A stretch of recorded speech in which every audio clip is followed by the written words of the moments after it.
The moon cast long silver shadows across the valley floor, illuminating the silhouette of a small girl as she dug into the earth with determined strokes. Her thin arms trembled with the effort, but her movements never faltered. Sweat mingled with tears on her dirt-streaked face, yet she continued her solemn task with the resolve of someone much older than her 12 years. Emma Sullivan paused only once, looking up at the vast canopy of stars that seemed close enough to touch in the clear mountain air. The wildflowers surrounding her swayed gently in the night breeze, their sweet scent a stark contrast to the bitter task at hand. "There are promises that can't be broken," she whispered to the night, "even when death has parted us. That's what Mama taught me before she left." The hole wasn't large, just big enough for the leather-bound journal clutched against her chest. She held it for a moment longer, her fingers tracing the worn cover, as if it contained all the answers she'd ever need. A large hand gently settled on her shoulder, and Emma did not need to look up to know who it was. The touch carried both strength and a profound weariness that she had come to recognize over their journey together. "It's deep enough now, Emma," the man said, his voice low and rough from disuse. Emma nodded but didn't immediately place the journal in the earth.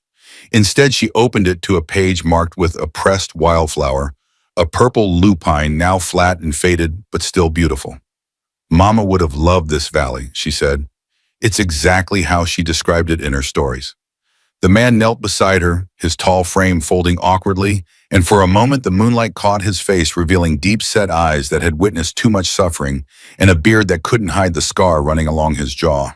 But there was something else there too, a gentleness that few had ever been allowed to see. The scene shifted, dissolving like morning mist as the words appeared. 3 months earlier, Copper Creek, 1887, owns. Jacob Reynolds stood at the bar of the Golden Nugget Saloon, staring into a glass of whiskey that reflected the dim lamplight in amber waves. The liquid burned going down, but not enough to silence the voices that haunted him, not enough to drown the memories of screaming men on blood-soaked fields or the quiet rattle of his wife's final breath.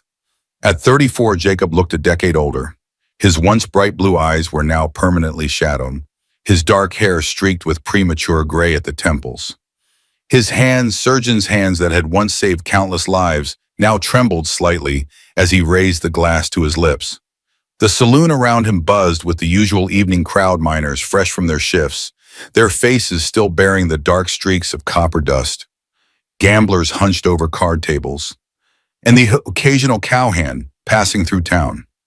The piano player in the corner hammered out a tune that was barely recognizable over the din of conversation and laughter. "Another?" asked the bartender, a mountain of a man with arms thick as tree trunks. Jacob nodded, sliding his empty glass across the scarred wooden surface. He'd arrived in Copper Creek 3 days ago, another anonymous stop in 5 years of aimless wandering. Every town was the same, a place to rest, to drink, to forget for a while, and then to move on when the memories inevitably caught up. "New in town, ain't ya?" The bartender set a fresh glass before him. "Passing through or staying, well, just passing through," Jacob replied, the same answer he'd given in a dozen towns across the West. The bartender nodded, accepting the response without further question.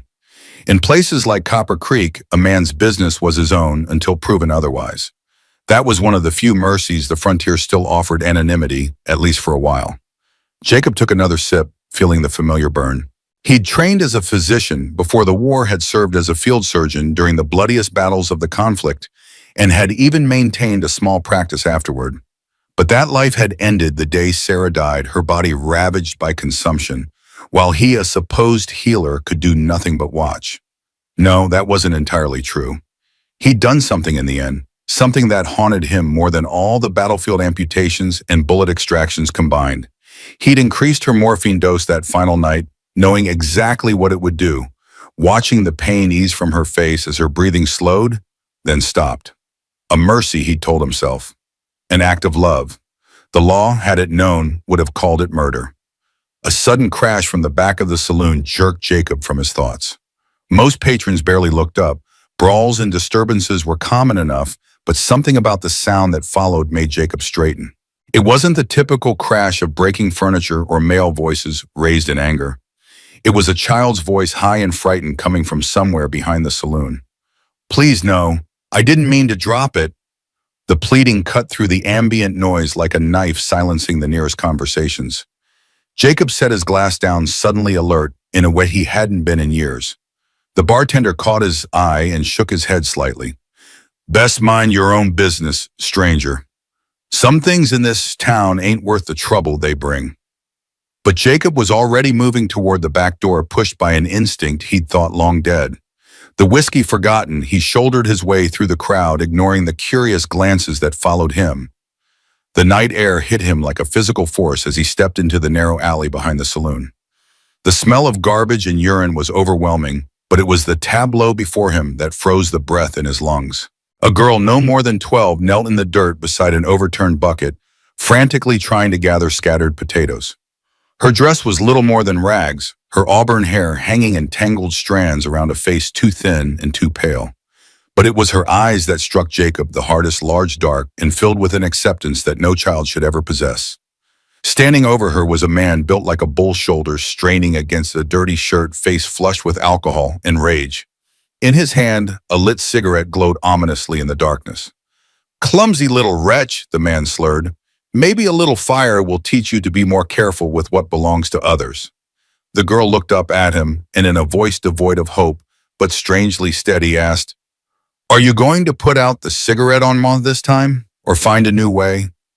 The casual way she said it, as if this was a routine they'd performed many times before, hit Jacob like a physical blow. In that moment, something inside him shifted. Not a breaking, but a reformation, like iron being forged into steel. I don't think that's going to happen, Jacob said, stepping forward into the circle of light that spilled from the saloon's back window. The man spun around, swaying slightly. Up close, Jacob could see the network of broken blood vessels across his nose and cheeks, the mark of a long-term drinker. But there was something else, something in the man's bleary eyes that gave Jacob pause. A flash of recognition. This ain't none of your concern, stranger, the man growled, but uncertainty had crept into his voice. I'm making it my concern, Jacob replied evenly, his hand resting near his belt where a knife was concealed. Step away from the girl. For a moment, the alley fell silent except for the distant sounds from the saloon and the girl's ragged breathing. The man's hand moved toward a knife at his belt, and Jacob felt a familiar coldness settle over him, the same detached calm that had served him through the bloodiest days of Antietam and Gettysburg. You best walk away, the man said, but his voice cracked on the last word. Can't do that, Jacob replied. Why don't you go sleep off that whiskey? We can pretend this never happened. The man lunged forward, knife drawn, moving with the clumsy aggression of a drunk who had once known how to fight. Jacob sidestepped, using the man's momentum against him, and brought his knee up into the attacker's solar plexus. The air left the man's lungs in an explosive whoosh as he doubled over. Jacob quickly relieved him of the knife, sending it skittering into the darkness. Stay down, Jacob advised as the man writhed in the dirt, and if I hear you've laid another hand on her, I'll finish what we started here tonight. Only then did Jacob turn his full attention to the girl who was watching the entire scene with those two old eyes. He crouched down to her level, keeping his movements slow and his voice gentle. Are you hurt? The girl shook her head mutely, still clutching a potato in her small, dirt-stained hand. Up close, Jacob could see the hollow cheeks that spoke of chronic hunger, the faded bruises at her wrists, and most concerning, the slight flush of fever across her cheekbones. What's your name? He asked, settling back on his heels to appear less threatening. Emma, she whispered, then glanced quickly at the man who was slowly struggling to his feet. Emma Sullivan. I'm Dr. Jacob Reynolds, he replied, offering a smile he hoped was reassuring. And I think maybe you and I should have a talk somewhere safer than this alley. The man spat in the dirt. She comes home with me, he snarled. She's my responsibility. Your responsibility. Jacob stood slowly, letting his full height, 6 feet and 2 inches of frontier-hardened muscle, remind the man exactly who had won their brief encounter. The way I see it, you forfeited any claim to responsibility when you decided to use a lit cigarette as a teaching tool. The man opened his mouth to argue, then seemed to think better of it when he saw Jacob's hand drift back toward his knife. Instead, he backed away, pointing a shaking finger at Emma. You come home when you're ready to behave, he said, an empty threat from a beaten man, and don't think this stranger's going to be around to protect you forever. With that, he stumbled away into the darkness, leaving Jacob and Emma alone in the alley, with nothing but the sound of their breathing and the distant piano music from the saloon. Jacob watched until he was certain the man was truly gone, then turned back to Emma, who was still crouched against the wall. "Emma," he said softly, "when was the last time you had a proper meal?" She looked at him for a long moment, as if trying to determine whether this was some kind of trick. Finally, she shrugged a gesture that tried to appear casual, but couldn't hide the profound sadness behind it. "I eat," she said simply, but the way she said it told Jacob everything he needed to know about the quality and quantity of those meals. "Would you like to join me for dinner?" he asked. "There's a boarding house down the street that serves decent food, and I could use the company." For the first time since he'd met her, something resembling hope flickered in Emma's eyes, but it was quickly replaced by wariness, and she shook her head. "He'll be angry if I don't come home," she said, though they both knew that her guardian would be angry regardless of what she did. "Let me worry about him," Jacob said, extending his hand to help her up. "Tonight you're going to eat a real meal and sleep in a real bed. Tomorrow we can figure out what comes next." She stared at his outstretched hand for what felt like an eternity. Trust did not come easily to someone who had learned that the people supposed to protect her were often the source of her greatest pain. But hunger and exhaustion were powerful motivators, and finally, tentatively, she reached out and placed her small hand in his. The touch sent a shock through Jacob's system, not romantic, but something deeper and more primal. It was the touch of someone reaching out for salvation, and he knew in that moment that his life had just changed in ways he couldn't yet comprehend. Martha Wilson's boarding house sat at the quieter end of Copper Creek's main street, its white-painted facade and neat curtains a stark contrast to the saloons and gambling halls that dominated the town center. The smell of fresh bread and beef stew greeted them as Jacob led Emma up the porch steps. Mrs. Wilson herself answered the door, a stout woman in her 50s, with silver-streaked hair pulled back in a severe bun. Her stern expression softened immediately when she saw Emma. "Land sakes," she murmured, ushering them inside. "Dr. Reynolds, I see you've brought a guest."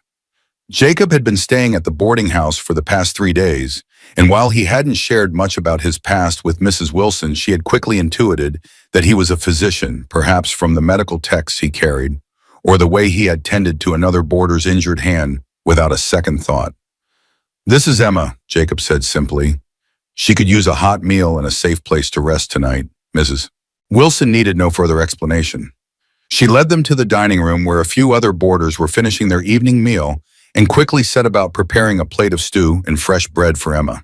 "Eat slowly now," Mrs. Wilson advised as she placed the steaming bowl before the girl. "When the stomach's not used to proper food, it can rebel if you rush." Emma nodded, but her eyes never left the food. She picked up the spoon with trembling fingers and began to eat with the focused intensity of someone who had known real hunger. Jacob watched her, his physician's mind, cataloging symptoms, the slight wheeze in her breathing, the periodic dry cough she tried to suppress, the feverish sheen to her skin. "She's Robert Sullivan's ward, isn't she?" Mrs. Wilson asked quietly, pulling Jacob aside while Emma ate. Jacob raised an eyebrow. "The man from the alley. He said he was responsible for her." Mrs. Wilson's lips tightened into a thin line. "That's what he claims, but it's not the whole truth. Robert Sullivan isn't her father nor her stepfather.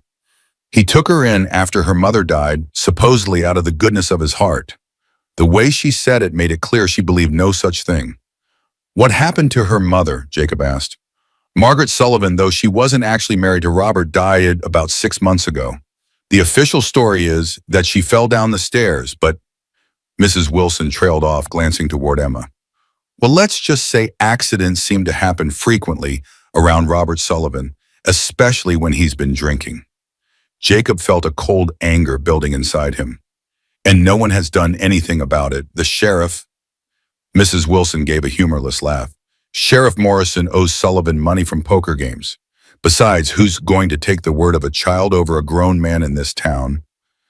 The truth of her words was like a knife to the heart.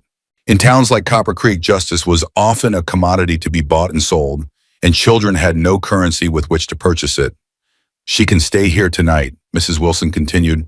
"I have a small room at the back that's rarely used, but Sullivan will come looking for her eventually.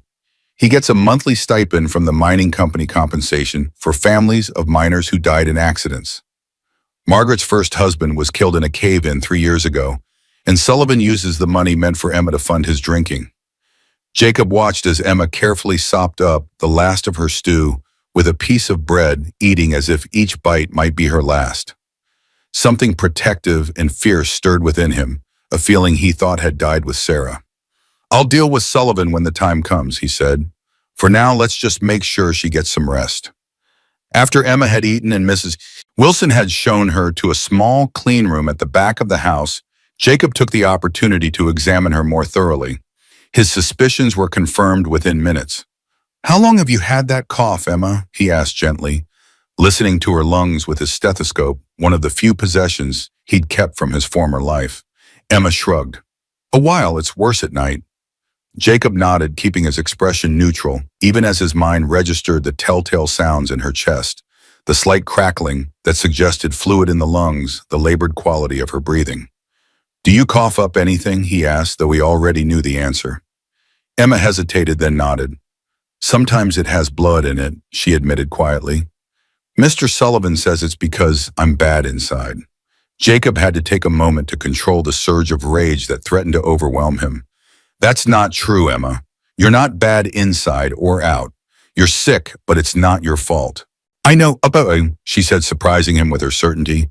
"Mama was a nurse. She taught me about sickness before she died. She said consumption isn't a punishment, it's just bad luck." Jacob stared at her, momentarily taken aback. "Your mother was a nurse," Emma nodded, a flicker of pride crossing her face. "During the war, she worked in the field hospitals. She taught me lots of things about medicine. She said knowledge is something no one can take from you." Jacob felt a strange prickling at the back of his neck. "What was your mother's full name?" "Rebecca Margaret Lawson," Emma replied. "But she used Sullivan after she started living with Mr. Sullivan. She wasn't really his wife, though. She told me that." Jacob frowned, trying to recall if he'd known a nurse by that name during his time as a field surgeon. He'd worked with dozens of nurses throughout the war, but the name didn't immediately trigger any specific memory. "Did your mother ever mention where she served which battles or hospitals?" Emma's brow furrowed in concentration. "She talked about a place called Antietam a lot, and Gettysburg. She said those were the worst days." The prickling sensation intensified. Jacob had served at both battles, had performed countless surgeries in the blood-soaked field hospitals, while the fighting raged nearby. Could he have known Rebecca? The war had been chaotic, with medical personnel often reassigned as needed. It was entirely possible their paths had crossed. She had a picture, Emma continued, reaching into a hidden pocket in her tattered dress, of her with some of the doctors. She withdrew a small creased photograph and handed it to Jacob. The image was faded and worn at the edges, but still clear enough to make out a group of exhausted-looking medical personnel standing outside a tent hospital. Jacob's heart skipped a beat as he recognized himself younger, clean-shaven, but unmistakably him standing at the edge of the group. And there in the center was a young woman with Emma's same dark eyes. "This is you, isn't it?" Emma asked, pointing to Jacob's image in the photograph. "Mama didn't say your name, but she said there was a doctor who was kind when others weren't. She said he helped soldiers who couldn't be saved die without pain." Jacob nearly dropped the photograph, a cold sweat breaking out across his forehead. How could this child know about that? About the mercy killings he'd performed when wounds were mortal and suffering was immense. It was his darkest secret, the reason he'd eventually been dismissed from the army, though officially he'd resigned for personal reasons. "Your mother told you about that?" he asked, his voice barely above a whisper. Emma nodded solemnly. "She said sometimes the kindest thing a doctor can do is stop the pain, even if it means the person has to go to heaven sooner. She said most people didn't understand that." Jacob's mind raced. If Rebecca had known about his actions, had possibly even assisted with them, it created a connection he couldn't ignore. Was this meeting with Emma truly coincidence or something more? "Emma, did your mother ever mention me by name?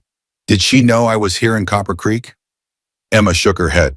"She died 6 months ago, but she used to say that someday she hoped I'd meet the doctor who understood mercy.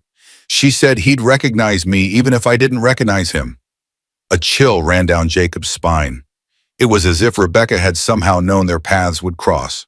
Or perhaps it was merely the feverish ramblings of a dying woman that Emma had interpreted as prophecy. "You should rest now," Jacob said, tucking the blanket around her thin shoulders. "We'll talk more in the morning." Emma's eyes were already drooping with exhaustion, but she reached out and grasped his hand. "You won't leave, will you? Mr. Sullivan might come." "I'll be right outside the door," Jacob promised. "No one's going to hurt you tonight." As Emma drifted into sleep, Jacob settled into a chair outside her room, the photograph still clutched in his hand. He studied Rebecca's face, trying to pull forth memories from the chaos of the war. There had been so many nurses, so many wounded, so much blood and screaming and death. Faces blurred together in his mind, obscured by the fog of time and trauma. But there had been a nurse he remembered now who had never flinched when he administered the fatal doses of morphine to the mortally wounded, who had sometimes even prepared the syringes for him when the suffering became too much to bear. Could that have been Rebecca? And what of Sullivan? There was something vaguely familiar about him too, something that Jacob couldn't quite place. Had they also crossed paths during the war? Outside, the night deepened as Copper Creek slowly quieted. Jacob's thoughts turned to Sarah, to the night he had increased her morphine dose for the last time. He had told himself it was an act of mercy, of love, sparing her the final, most agonizing stages of consumption. But he had never quite been able to forgive himself for playing God in that moment. Now fate had placed another consumption victim in his path, a child who somehow seemed connected to his past in ways he was only beginning to understand.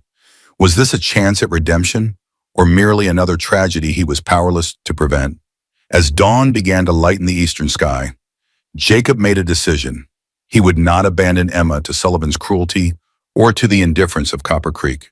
Whatever their connection might be, whatever Rebecca might have known or intended, Jacob owed it to both mother and daughter to ensure Emma's remaining time was spent in safety and comfort. Little did he know that this decision would set in motion events that would force him to confront not only his past, but the very nature of forgiveness and redemption. The morning brought with it a fresh wave of coughing from Emma's room. Jacob, who had dozed fitfully in the chair outside her door, was instantly alert at the sound.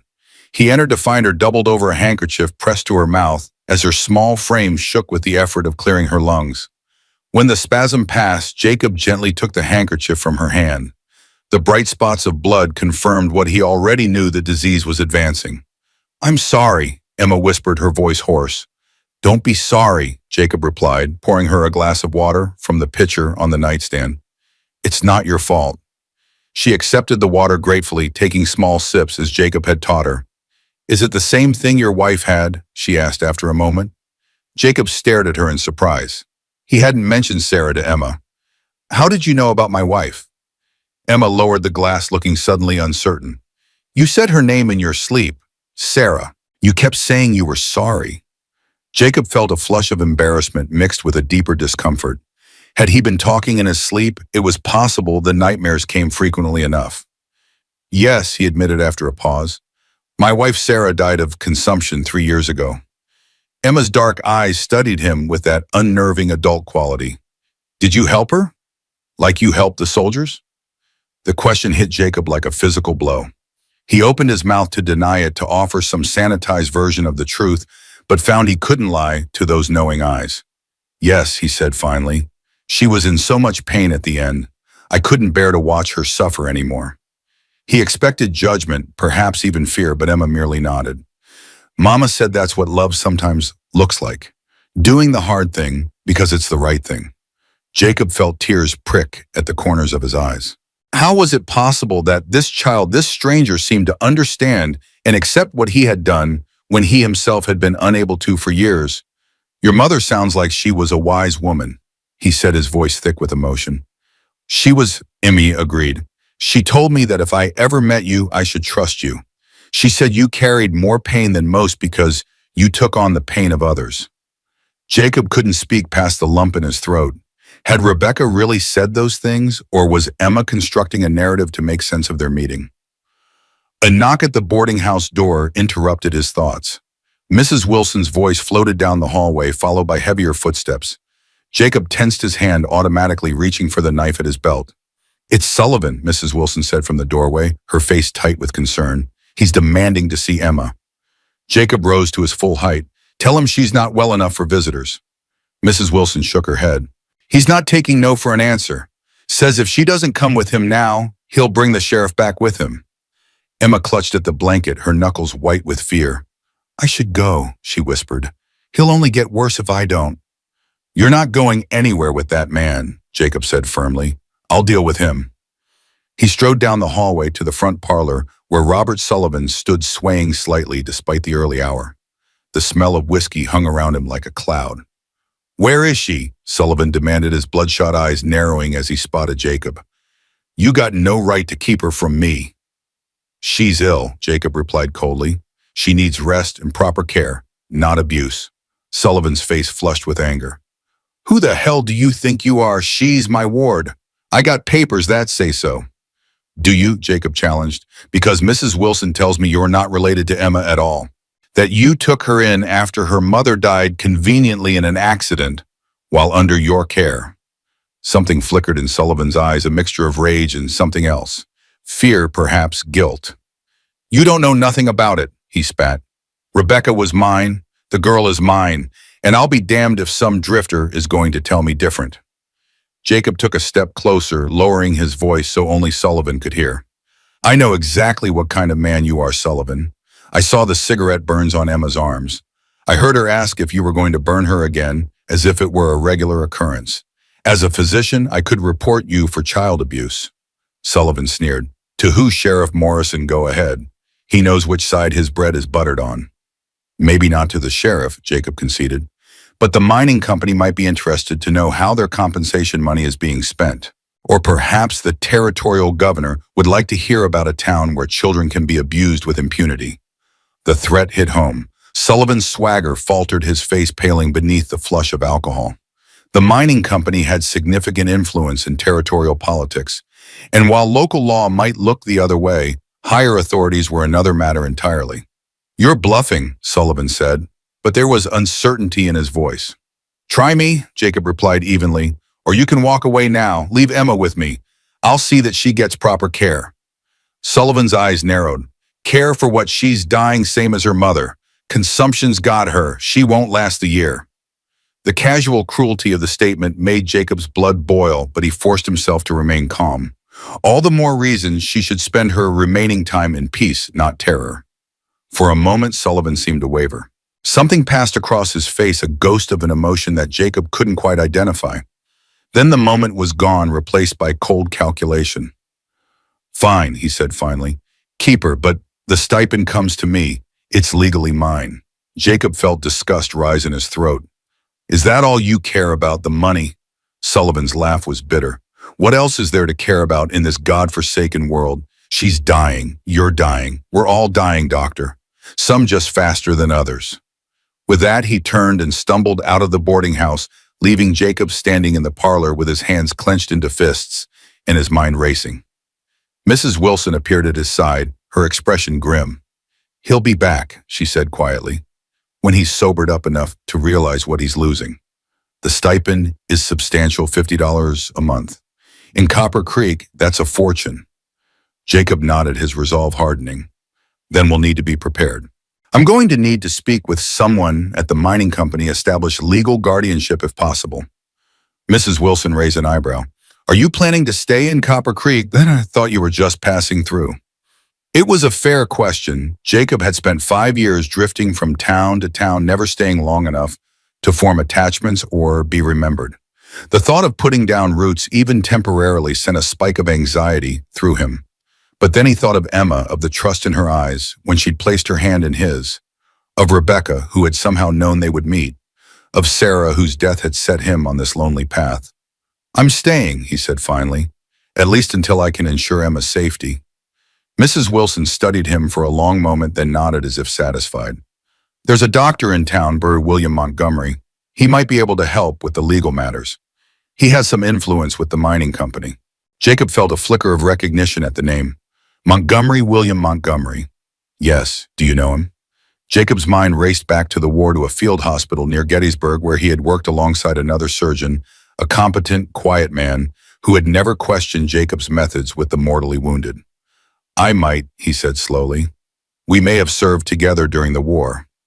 Mrs. Wilson's eyes widened slightly. Well then, perhaps you'll find more connections in Copper Creek than you expected. As Jacob returned to Emma's room to share the news that Sullivan had temporarily backed down, He couldn't shake the feeling that he had stumbled into something larger than himself, a web of connections and coincidences that seemed too deliberate to be mere chance. Emma was sitting up in bed, her thin face anxious until she saw Jacob's expression. "He's gone." "For now," Jacob confirmed, sitting on the edge of the bed, "and I've decided to stay in Copper Creek for a while, to make sure you're safe and getting proper care." The hope that bloomed on Emma's face was both beautiful and heartbreaking. "Really, you're not leaving?" "Not anytime soon," Jacob promised. "But I need to ask you something, Emma. Something important." She nodded solemnly. "Your mother, Rebecca, you said she knew me during the war, that she told you about me. I need to know exactly what she said and why she thought we might meet someday." Emma's gaze dropped to her hands, which were twisting the blanket nervously. She said you were a good man who did hard things, that you helped people who were suffering when no one else would. She said if I had met you, then I should tell you that she understood why you did what you did and that she kept your secret. Jacob felt a cold weight settle in his stomach. "What secret, Emma?"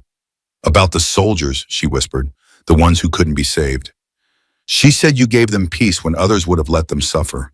She said it wasn't murder, it was mercy." Jacob's breath caught in his throat. Rebecca had known, had perhaps even helped him, and had kept that knowledge all these years, even sharing it with her daughter. "Did she say anything else about why she thought we might meet?" Emma hesitated, then reached beneath her pillow and withdrew a folded piece of paper. "She wrote this before she died. She said if I ever met you, I should give it to you." With trembling hands, Jacob unfolded the paper. The handwriting was shaky, but legible, the script of someone writing through pain. "Dr. Reynolds, if you are reading this, then my Emma has found you, as I prayed she would. I cannot explain how I know your paths would cross, call it a dying woman's intuition or divine providence. But I knew Emma would need someone like you in her life after I was gone. You may not remember me from Antietam or Gettysburg. I was one of many nurses who assisted you, but I remember you. I remember your compassion when faced with the impossible.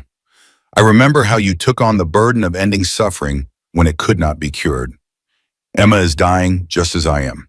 The consumption works quickly in our family.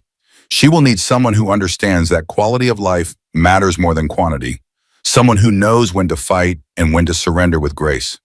Robert Sullivan is not the man I thought he was when I joined my life with his. The war changed him as it changed us all. What was once courage became cruelty. What was once strength became brutality. I fear for Emma when I am gone. There is more to tell, but not in this letter. Emma carries my journal. In it, you will find the full truth about Sullivan, about me, and about the promise I made that binds us together. Please help her find the Valley of Souls. It is a real place, though I know it sounds like a dying woman's fantasy. It lies west in the mountains near the California border, a valley of wildflowers where wounded spirits can find peace. I promised Emma I would meet her there, if not in body, then in spirit. With gratitude and hope, Rebecca Lawson Sullivan Jacob reread the letter twice, his mind struggling to process its contents. The Valley of Souls, a promise beyond death. It sounded like the feverish imagination of a woman in the final stages of consumption. And yet, "Your mother mentioned a journal," he said finally. "Do you have it?" Emma nodded, reaching again into the hidden pocket of her dress and withdrawing a small leather-bound book. "Mr. Sullivan doesn't know about it. Mama hid it before she died and told me where to find it. She said it was important that he never read it." Jacob accepted the journal but didn't open it immediately. This was something to be read in private when he could fully absorb whatever secrets it contained. "Thank you for trusting me with this," he said, carefully tucking the journal and letter into his coat pocket. "Your mother was right about one thing. I'm going to do everything I can to help you, Emma. I promise." Emma's smile was like the sun breaking through clouds, brief but brilliant. "I know," she said simply. "Mama said you would." As Jacob left Emma to rest, his mind was reeling with questions. Who had Rebecca Lawson Sullivan really been to him? What secrets did her journal hold? And what was this Valley of Souls she spoke of with such certainty he would find the answers he resolved? For Emma's sake, for Rebecca's memory, and perhaps finally for his own peace of mind. Dr. William Montgomery's office was located on the ground floor of one of the few brick buildings in Copper Creek, its neat white sign a stark contrast to the saloon next door. Jacob hesitated on the sidewalk, marshaling his thoughts before entering. If Montgomery was indeed the same surgeon he had known during the war, their reunion could be either a blessing or a complication. The bell above the door jingled as Jacob stepped inside. The waiting room was empty except for a young woman at a desk, presumably Montgomery's nurse or assistant. "May I help you?" she asked, looking up from her paperwork. "I'd like to see Dr. Montgomery if he's available," Jacob replied. "It's regarding a professional matter." The woman studied him for a moment, then nodded. "Your name, sir?" "Dr. Jacob Reynolds." A flash of recognition crossed her face. "Oh, Dr. Montgomery mentioned you might be coming by. He said to show you in immediately if you came." Jacob raised an eyebrow, surprised. "He's expecting me. Mrs. Wilson sent word this morning," she explained, rising from her desk. "Please follow me." She led Jacob through a door into a well-appointed examination room where a man in his 40s was washing his hands at a basin. He turned as they entered, and Jacob immediately recognized the lean face and thoughtful eyes of William Montgomery. The years had added gray to Montgomery's once dark hair and lines around his eyes, but his bearing was still that of the meticulous surgeon Jacob had known. "Reynolds," Montgomery said, drying his hands on a towel. "I thought it might be you when Mrs. Wilson described the new doctor in town. Not many physicians drift through places like Copper Creek." "Montgomery," Jacob acknowledged with a nod. "It's been a long time." 17 years, give or take," Montgomery agreed. "Not since Gettysburg, if memory serves." The nurse excused herself, closing the door behind her. As soon as they were alone, Montgomery's professional demeanor softened slightly. "I heard you were dismissed from the Army," he said quietly, "for your methods with the mortally wounded." Jacob tensed his hand, instinctively moving toward the knife at his belt. "Is that common knowledge in Copper Creek?" Montgomery shook his head. No, I've never spoken of it to anyone. But I was there, Reynolds. I saw what you did. I understood it, even if our superiors didn't." Jacob studied the other doctor's face, looking for signs of judgment or condemnation, but found only a weary acceptance. "You never reported me," Jacob said. It wasn't a question. "No," Montgomery confirmed. "What would have been the point? You were showing mercy to men who would have died in agony otherwise. I might not have had the courage to do it myself, but I couldn't condemn you for it." Some of the tension left Jacob's shoulders. If Montgomery had kept his secret all these years, perhaps he could be trusted now. "I'm here about Emma Sullivan," Jacob said, getting to the point. "Mrs. Wilson said you might be able to help with the legal aspects of her situation." Montgomery's expression darkened. "Ah, yes, the Sullivan girl. I've been concerned about her for some time." "You've examined her?" "I tried to," Montgomery said grimly. "Several months ago when the cough first appeared. But Sullivan refused to pay for treatment, and I'm ashamed to say I didn't pursue the matter further." He sighed heavily. The mining company provides basic medical coverage for its workers and their families. But Sullivan argued that since he's only Emma's guardian, not her stepfather, she doesn't qualify. It was a lie, of course. The company's policy covers orphans of deceased miners, which Emma certainly is, but Sullivan pockets that money for himself. Jacob felt his anger rising again. "And no one has challenged him on this." Montgomery spread his hands helplessly. "Sullivan has connections in this town, not just with Sheriff Morrison, but with several influential mine supervisors. He was something of a hero during the war, from what I understand. Saved a lot of lives at Antietam. That buys a man considerable leeway even years later." Jacob frowned. "Sullivan was at Antietam." "So I've heard," Montgomery replied, "though I never encountered him personally. Different unit, I suppose." Jacob's mind raced back to that bloody September day in 1862. Had Sullivan been there, the man had seemed vaguely familiar when they confronted each other in the alley, but Jacob had attributed that to the common features of a certain type of frontier bully. "What unit?" Jacob asked. Montgomery shrugged. "I couldn't say for certain. You'd have to ask him, though I wouldn't recommend it. Sullivan's not the man he once was, if the stories are true. The war changed him, or perhaps revealed what was always there beneath the surface." Jacob thought of the cruel eyes and alcohol-ravaged face of the man who had been about to burn a child with a cigarette. It was hard to imagine him as any kind of hero. "About Emma," Jacob said, returning to his primary concern. "I need to establish some form of legal guardianship. Sullivan has backed off for now, but he'll be back. And Emma needs medical care that he's been denying her to." Montgomery nodded thoughtfully. The simplest approach would be to get Sullivan to sign over guardianship voluntarily. Given his interest in the stipend, he might be persuaded if he could keep receiving the money without the responsibility of the child. And if he refuses, then we'd need to prove him unfit, which would require witnesses to his abuse and neglect. Mrs. Wilson might testify, but we'd need others. And we'd need to convince Judge Hollister, who's not known for his progressive views on parental rights. Jacob considered this. What about the mining company? Could they intervene if they knew Sullivan was misappropriating the stipend? Possibly. Well, Montgomery allowed. Mr. Harrison, the company's superintendent, is a reasonable man. If he knew the full situation, he might be persuaded to redirect the payments or at least investigate Sullivan's guardianship claims. Jacob nodded, feeling a plan beginning to form. I'll speak with Harrison then, and in the meantime, I'd like you to examine Emma properly this time. Document her condition and any signs of abuse. Montgomery hesitated. You know as well as I do what consumption looks like in its advanced stages, Reynolds. If she's already coughing blood, I know, Jacob said quietly, but she deserves whatever comfort we can provide, however long she has left. Montgomery studied him for a long moment. You seem particularly invested in this child's welfare for someone who was just passing through. So Jacob thought about Rebecca's letter about the strange connection that seemed to exist between him and Emma, even before they'd met. Should he share his suspicions with Montgomery? The other doctor had kept his secret about the Mercy killings, but this was different, more personal. I knew her mother, Jacob said finally, a partial truth. During the war, she was a nurse at Antietam in Gettysburg. Montgomery's eyebrows rose. Rebecca Lawson, you knew her. You did too. Not well, Montgomery admitted. She assisted in my operating tent once or twice. Competent woman, steady hands. I was surprised to hear she'd taken up with someone like Sullivan after the war. Jacob's curiosity deepened. Do you know how they met? Montgomery frowned thoughtfully. I believe they knew each other before the war, actually. Sullivan was from the same town in Pennsylvania, Harrisburg, I think. There was some story about him rescuing her from a fire as a child. They reconnected after Antietam, from what I understand. This new piece of information settled uncomfortably in Jacob's mind.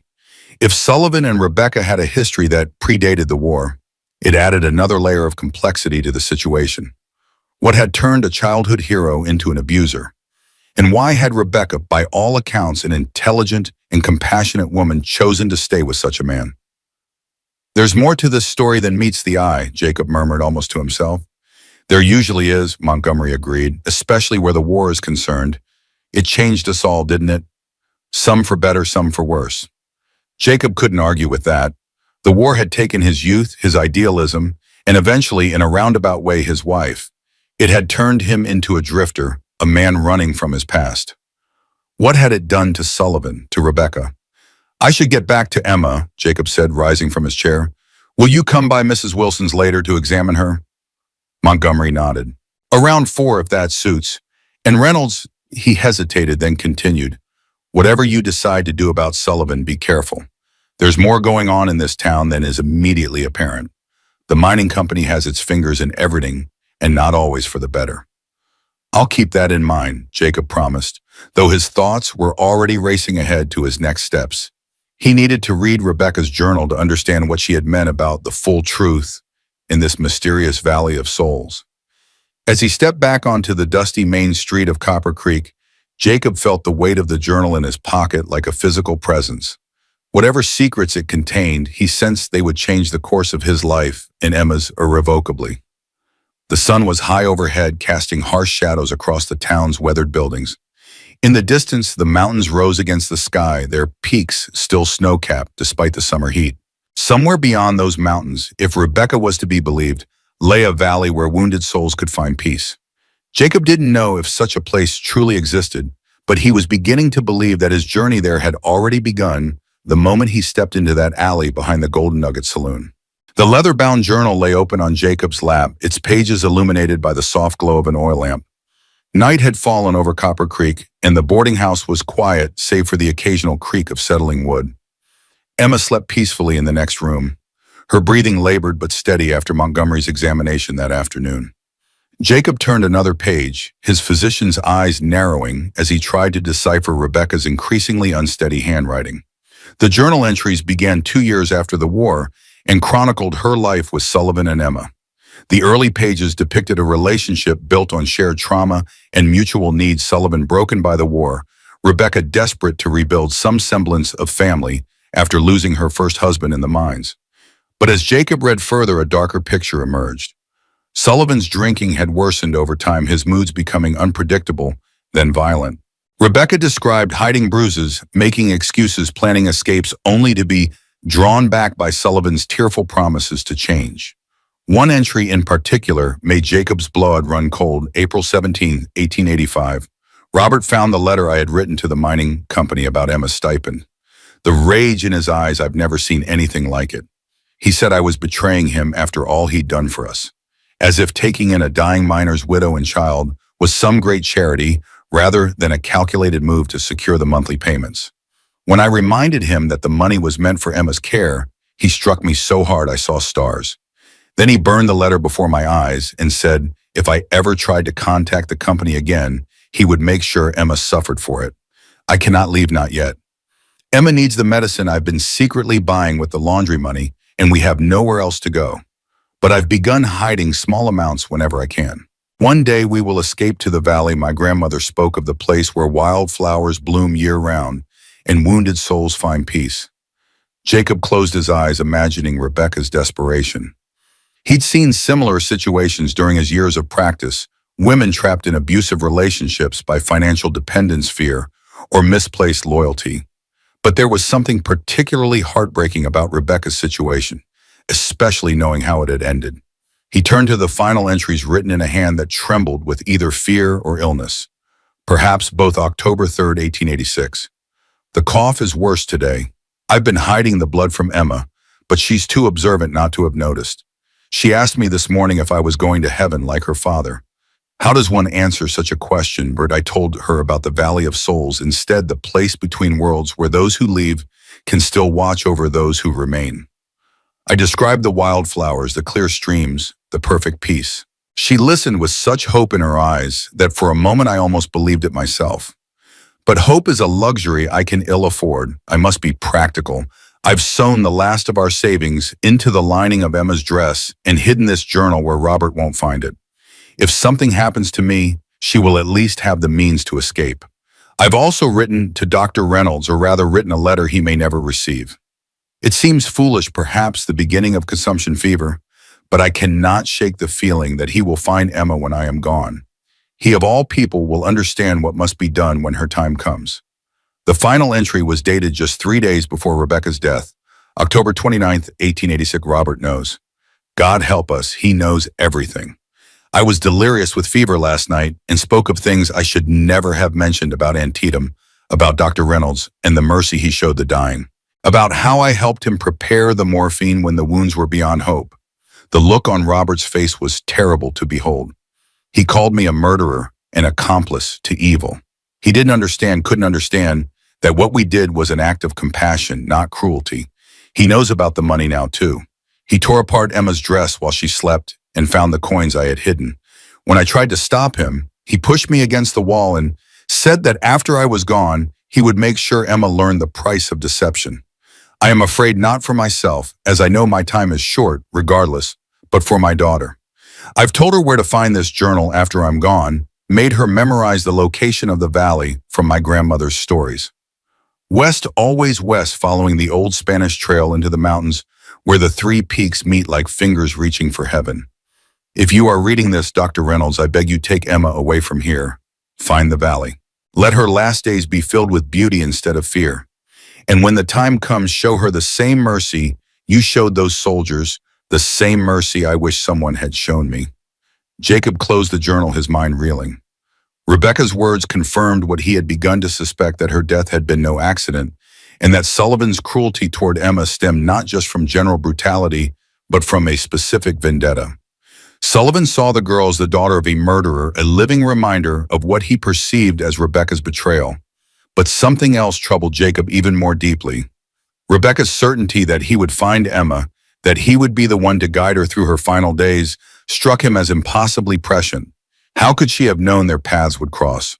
What force had drawn him to Copper Creek at precisely the moment Emma needed him most? A soft knock interrupted his thoughts. Jacob quickly tucked the journal into his coat pocket as Mrs. Wilson entered carrying a tray with a pot of coffee and 2 cups. "I thought you might need this," she said, setting the tray on a small table. "You've been reading for hours." Jacob rubbed his eyes, suddenly aware of the stiffness in his shoulders and the late hour. "Thank you, Mrs. Wilson. How is Emma?" "Sleeping finely." Mrs. Wilson poured coffee for both of them and settled into a chair across from Jacob. Dr. Montgomery's medicine seems to have eased her breathing, at least for now. Jacob nodded, accepting the steaming cup. Montgomery had confirmed what he already knew. Emma's consumption was advanced with perhaps 6 months of life remaining, and that was an optimistic estimate. "Did Montgomery say anything else after I left?" Jacob asked. Mrs. Wilson hesitated, turning her cup in her hands. "He mentioned that Sheriff Morrison was asking questions about you. Apparently Sullivan went to him this afternoon claiming you'd kidnapped his ward." Jacob snorted. "That's hardly surprising." "No, but it's concerning. Morrison may be corrupt, but he's still the law in Copper Creek. If Sullivan pushes hard enough—" She let the sentence hang unfinished. "I'll deal with Morrison if necessary," Jacob said with more confidence than he felt. "Tomorrow I'll speak with the mining company superintendent about redirecting Emma's stipend." Mrs. Wilson studied him over the rim of her cup. "You've become quite invested in this child in a very short time, Dr. Reynolds. May I ask why?" Jacob considered how much to share. Mrs. Wilson had proven herself a trustworthy ally, but Rebecca's journal contained secrets that weren't entirely his to reveal. "I knew her mother," he said finally. "During the war, we worked together in field hospitals." "I see." Mrs. Wilson's tone suggested she sensed there was more to the story but wouldn't press further. "And what are your plans? For Emma Sullivan will not give up easily, especially if money is involved." Jacob stared into the dark depths of his coffee, thinking of Rebecca's final request. "There's a place, a valley in the mountains near the California border." Rebecca wanted Emma to go there to one show. Mrs. Wilson raised an eyebrow. "You mean to take her all that way in her condition?" "If necessary, yes. She deserves to spend her remaining time somewhere beautiful, somewhere safe." Jacob set down his cup, meeting Mrs. Wilson's skeptical gaze. "I know it sounds foolish, perhaps even cruel to move a dying child so far, but I made a promise, or rather Rebecca believed I would make such a promise, and I intend to honor it." Mrs. Wilson's expression softened. "It's not foolish to want to grant a dying wish, Dr. Reynolds. But Copper Creek is not a town that easily releases what it considers its own. Sullivan has friends here, as does the mining company. If you plan to leave with Emma, you'll need to do so carefully." "I understand," Jacob said, "and I appreciate your help more than I can say." Mrs. Wilson rose, gathering the empty cups. "Get some rest, Doctor. Tomorrow will bring its own challenges." After she left, Jacob extinguished the lamp and stretched out on the narrow bed, fully clothed. Sleep was slow in coming, his mind too full of Rebecca's words and the strange path that had led him to Emma. Outside, Copper Creek settled into the quiet rhythms of a frontier town at night, the occasional burst of laughter from the saloons, the distant howl of a coyote, the soft whisper of wind through the gaps in the boarding house's wooden walls. Tomorrow would indeed bring challenges, but for the first time in years, Jacob felt something stirring within him that he had thought long dead purpose. The offices of the Copper Creek Mining Company occupied the largest building in town, a 2-story brick structure with a stone facade that stood in stark contrast to the wooden storefronts surrounding it. Jacob approached it the next morning with determined strides, Rebecca's journal secure in his coat pocket as evidence if needed. The clerk at the front desk, a thin young man with ink-stained fingers, looked up from his ledger as Jacob entered. "May I help you, sir?" "I'd like to speak with Mr. Harrison regarding a matter concerning a miner's orphan," Jacob replied. Dr. Montgomery suggested he might be able to assist. The mention of Montgomery's name worked its intended effect. The clerk nodded and disappeared through a door behind the desk, returning moments later. "Mr. Harrison will see you now, sir. Last door on the right." Edward Harrison proved to be a surprise, not the gruff-weathered mine boss Jacob had expected, but a well-dressed man in his 50s with intelligent eyes and a carefully trimmed beard. He rose from behind a large oak desk as Jacob entered, extending his hand. Dr. Reynolds, I presume William mentioned you might call. Please have a seat. Jacob shook the offered hand and settled into a leather chair facing the desk. The office was well appointed, but not ostentatious practical luxury, befitting a man who valued efficiency over display. Thank you for seeing me, Mr. Harrison. I'll come straight to the point. I'm here about Emma Sullivan, daughter of Thomas Lawson, one of your miners who died in a cave-in 3 years ago. Harrison nodded, his expression turning somber. Yes, the Lawson girl. A tragic situation. Her mother passed recently as well, I understand. That's correct, Jacob confirmed. And therein lies the problem. Robert Sullivan, who has been acting as Emma's guardian, is misusing the stipend meant for her care. Worse, he has been physically abusive toward her. Harrison's eyebrows rose. That's a serious accusation, Doctor. Do you have evidence to support it? I do, Jacob said, withdrawing Rebecca's journal from his pocket. This is Rebecca Lawson's journal, which documents Sullivan's abuse and his misappropriation of the stipend funds. Additionally, Dr. Montgomery has examined Emma and found evidence of malnutrition and physical trauma consistent with abuse. Harrison accepted the journal but didn't immediately open it. In your interest in this matter, Dr. Reynolds, are you a relative of the child? No, Jacob admitted. I knew her mother during the war. We served together in field hospitals at Antietam and Gettysburg. I encountered Emma by chance when Sullivan was about to burn her with a cigarette. I couldn't stand by and do nothing.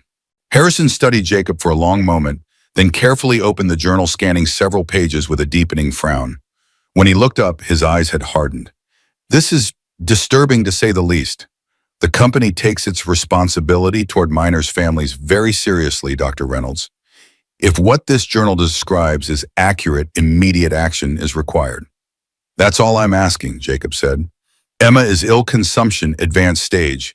She likely has only months to live. I want to ensure those months are spent in comfort, not fear. Harrison closed the journal and handed it back to Jacob. What exactly are you proposing?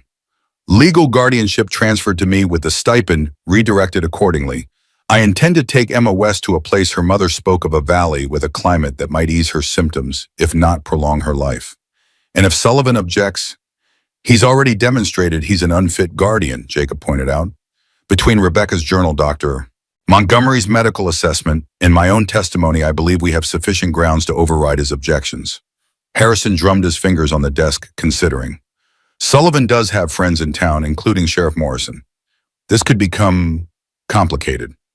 I'm prepared for complications, Jacob said firmly. Emma's welfare is what matters now. After another moment of deliberation, Harrison nodded. Very well. I'll have our company lawyer draw up the necessary papers to transfer guardianship. It will require a judge's approval, of course, but Judge Hollister respects the company's recommendations in these matters. As for the stipend, I can redirect it immediately upon receiving the signed documents. Relief washed over Jacob. Thank you, Mr. Harrison. I appreciate your swift response. Don't thank me yet, Doctor, Harrison cautioned, rising from his chair. Sullivan won't surrender without a fight, especially where money is concerned. And there's the matter of Emma's condition. Are you certain traveling is in her best interest? Jacob thought of Rebecca's final plea of Emma's dream to see the valley her mother had described. I believe honoring her mother's wishes and removing her from the source of her trauma outweighs the risks of travel. I'll ensure she has proper medical care throughout the journey. Harrison nodded, though his expression remained doubtful. As you say, the papers should be ready by tomorrow afternoon. Until then, I suggest you keep a close eye on Emma. Sullivan is not a man who accepts defeat gracefully. Jacob left the mining company office with mixed feelings, relief that official support was forthcoming, but unease about Harrison's warning. Sullivan had backed down temporarily, but a man like that, when cornered, could be dangerous.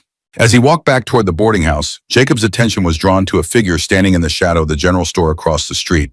A tall, lean man in a dark coat who seemed to be watching him with unusual interest. When Jacob paused to get a better look, the man turned and disappeared down a side alley. Instinct prickled at the back of Jacob's neck. He quickened his pace, suddenly anxious to return to Emma. Something about the stranger's watchful presence felt ominous, a new complication in an already complex situation. Mrs. Wilson met him at the door, her normally composed features tight with concern. Dr. Reynolds, thank goodness you're back. We have a visitor, a Mr. Pinkerton, from the Territorial Marshal's office. He's asking about you. Jacob felt the blood drain from his face. Pinkerton, the name carried implications that sent a chill through him. The Pinkerton Detective Agency was well known for tracking down fugitives, and while Jacob wasn't technically a fugitive, his past actions during the war existed in a moral and legal gray area that could be interpreted unfavorably by the right prosecutor. "Where is he?" Jacob asked, his voice low. "In the parlor with Emma. I didn't want to leave her alone with him, but he insisted on speaking with her." Mrs. Wilson wrung her hands. "He seems particularly interested in what she knows about her mother and the war." Jacob's heart pounded in his chest. If this Pinkerton was investigating the mercy killings from the war, Emma's innocent comments about what her mother had told her could be disastrous. "I'll handle this," he said, striding toward the parlor with determined steps. The man who rose as Jacob entered was the same figure he'd spotted watching him from across the street, tall and lean, with the sharp, observant eyes of someone accustomed to noticing details others missed. His dark coat was well cut but showed signs of travel, and the badge he wore on his lapel confirmed Mrs. Wilson's identification. "Dr. Jacob Reynolds, I presume," the man said, his voice calm and measured. "I'm Detective Harold Pinkerton. I've been looking forward to meeting you." Emma sat on a small sofa near the window, her thin face pale but composed. She gave Jacob a small, reassuring smile that belied the seriousness of the situation. "What brings a territorial detective to Copper Creek, Mr. Pinkerton?" Jacob asked, keeping his tone conversational while positioning himself between the detective and Emma. "An ongoing investigation," Pinkerton replied, studying Jacob with uncomfortable intensity. "I've been tracking a series of suspicious deaths dating back to the war soldiers who died under questionable circumstances in field hospitals at Antietam and Gettysburg." Jacob's expression remained neutral through years of practice, though his pulse quickened. "The war was a chaotic time. Many died under questionable circumstances, as you put it." "Indeed," Pinkerton agreed. "But I'm interested in a specific pattern: mortally wounded men who died more quickly than their injuries would suggest, often after being treated by a particular surgeon." His eyes never left Jacob's face. "A surgeon who was later discharged from the army under unusual circumstances." The room seemed to grow smaller, the air thicker. Jacob could feel Emma's concerned gaze on him, but didn't dare look at her, afraid of what his expression might reveal. "That was a long time ago, Detective," Jacob said carefully. "What does it have to do with Emma?" "Perhaps nothing," Pinkerton conceded. "Or perhaps everything. You see, I've also been investigating the death of Rebecca Lawson Sullivan, a death ruled an accident despite considerable evidence suggesting otherwise." This caught Jacob off guard. "You think her death wasn't accidental?" "I think," Pinkerton said deliberately, "that Rebecca Lawson was a key witness to events during the war, events that some would prefer remain buried. I think her knowledge made her dangerous to certain parties.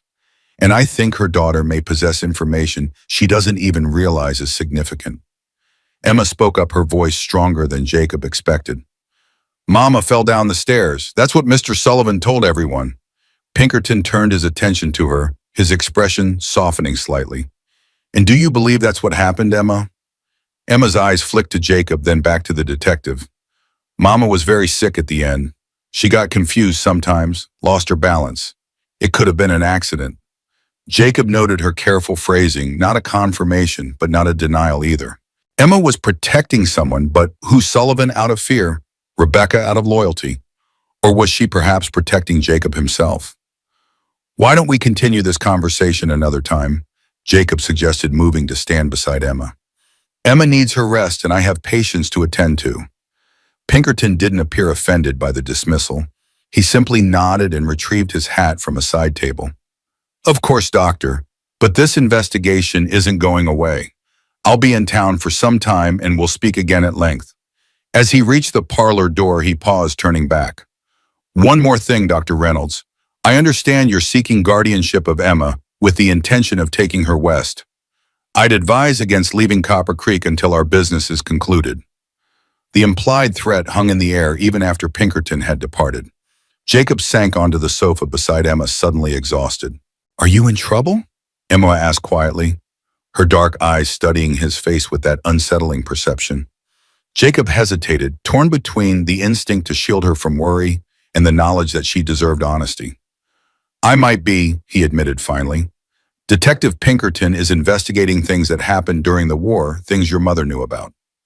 Emma nodded solemnly. The soldiers you helped, the ones who were suffering too much to save. Yes, Jacob confirmed, still amazed at how matter-of-factly she discussed such difficult moral territory. Some people would call what I did wrong even criminal. Your mother understood, but others might not be so forgiving. Is that why we need to go to the Valley of Souls? Emma asked. To hide from Detective Pinkerton. Jacob shook his head.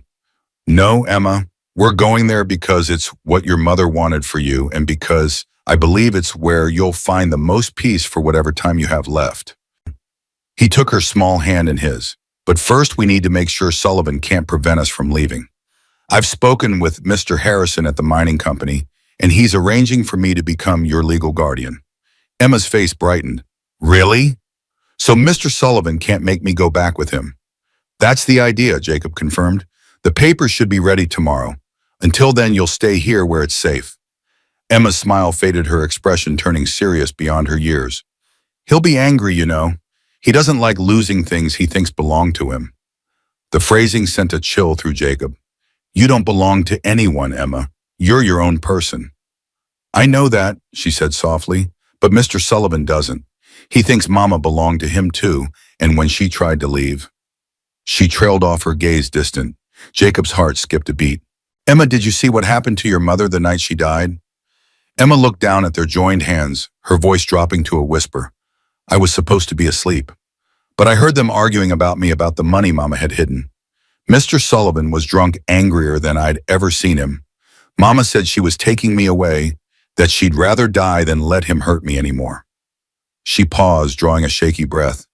He said she could have her wish then. He grabbed her by the shoulders and pushed her toward the stairs. She tried to catch herself on the railing, but she was so weak from the coughing. I heard her fall, heard the sound her head made when it hit the bottom step. Tears were sliding down Emma's pale cheeks now, but her voice remained steady. Mr. Sullivan saw me watching. He said if I ever told anyone what really happened, he'd do the same to me. He said no one would believe me anyway, that everyone knew Mama was sick and confused. Jacob pulled Emma gently into his arms, feeling her thin shoulders shake with silent sobs. Rage burned inside him, not the cold, controlled anger he'd felt in the alley, but something hotter and more primitive. Sullivan had murdered Rebecca and terrorized Emma into silence, all while positioning himself as the benevolent guardian to continue collecting the mining company's stipend. I believe you, Emma, Jacob said fiercely, and I promise you Sullivan will never hurt you again. Emma pulled back slightly, wiping her tears with the back of her hand. You can't promise that. Not really. He always finds a way. The fatalism in her voice broke Jacob's heart. She had lived with fear for so long that safety seemed an impossible dream. This time will be different, Jacob insisted. Tomorrow, once the guardianship papers are signed, we'll begin preparations to leave for the valley. Sullivan won't be able to follow us there. Emma didn't argue, but the doubt in her eyes was clear. She had learned the hard way not to trust in promises of protection. As Jacob tucked her into bed later that evening, he found himself wondering if her skepticism was warranted. Sullivan Pinkerton, the lingering mysteries of Rebecca's past, were potential obstacles to fulfilling his promise. And even if they reached the valley, what then Emma's consumption was advancing rapidly. There was no magic cure waiting in the mountains, no miracle that would save her life. But perhaps Jacob reflected that wasn't the point. Perhaps the journey itself, the act of honoring Rebecca's final wish and giving Emma a taste of freedom before the end, was what mattered most.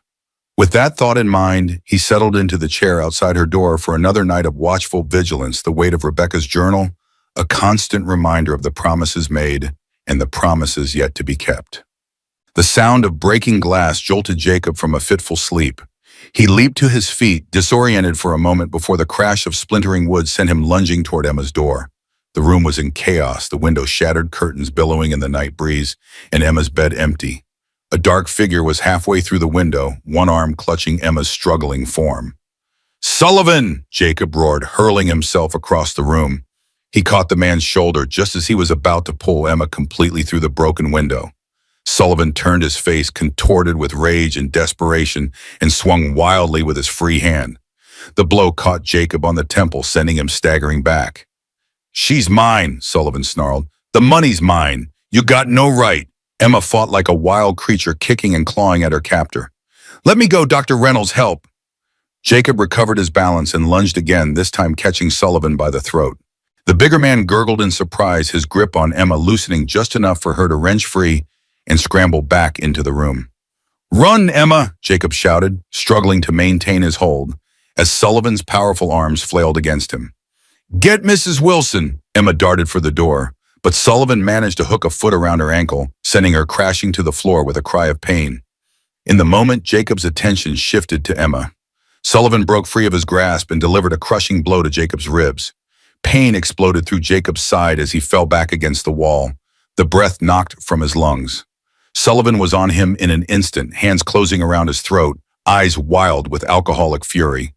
You think you can take what's mine? Sullivan hissed, his breath reeking of whiskey.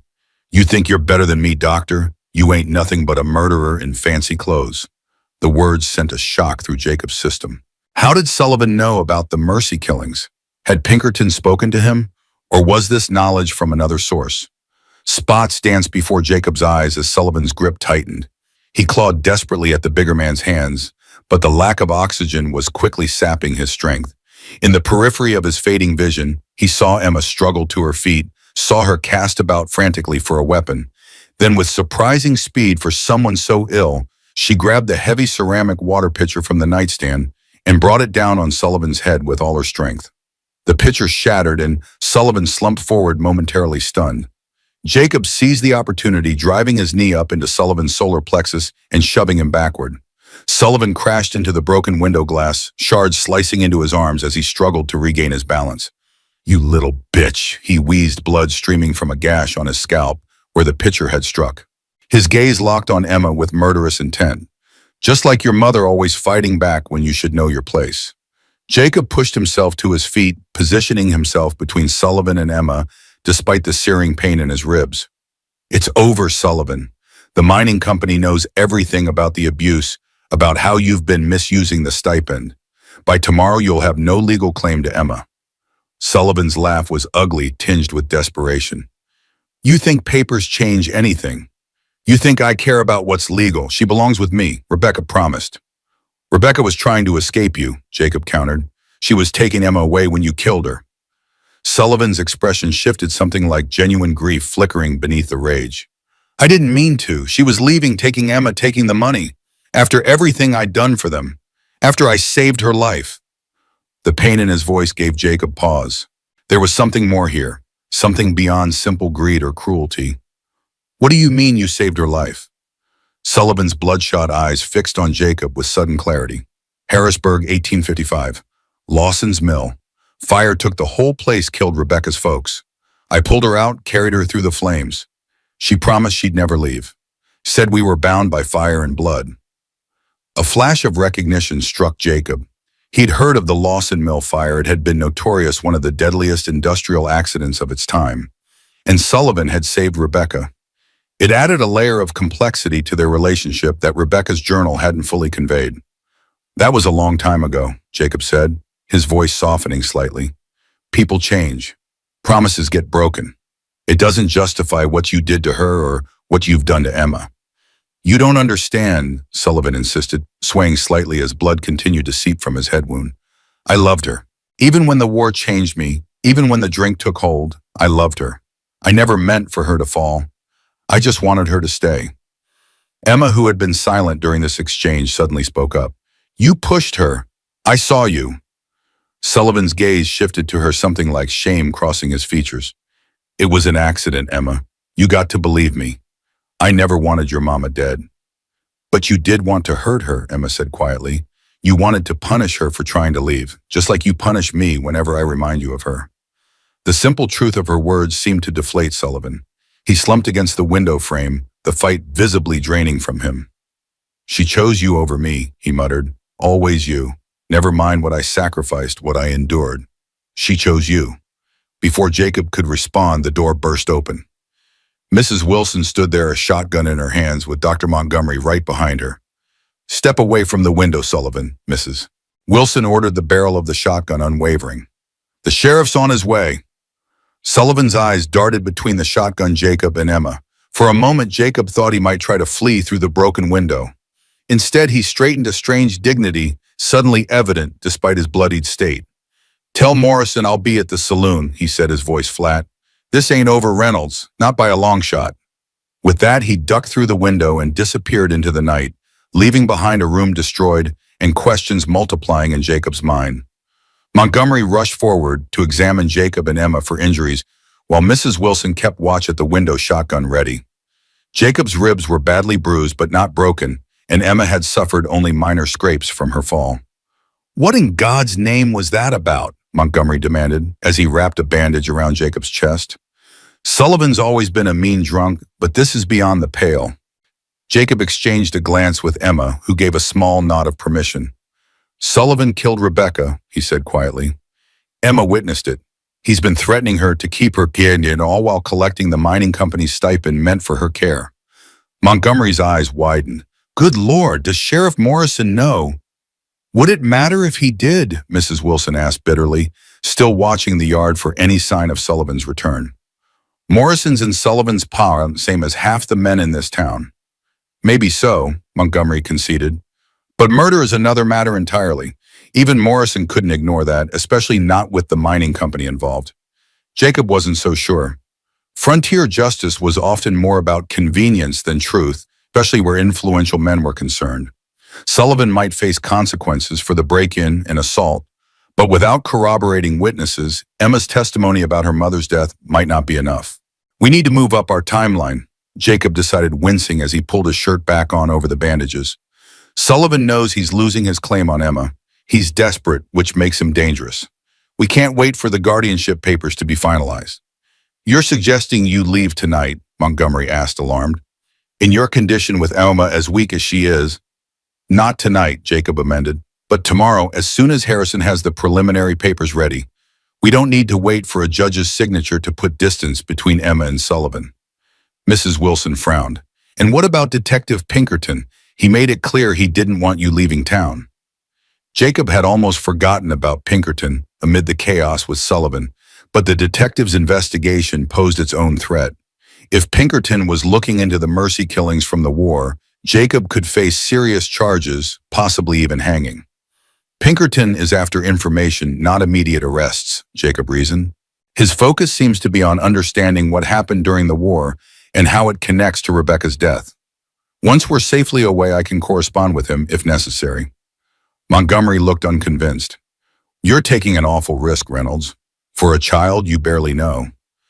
Emma, who had been quiet during this exchange, suddenly reached out and took Jacob's hand.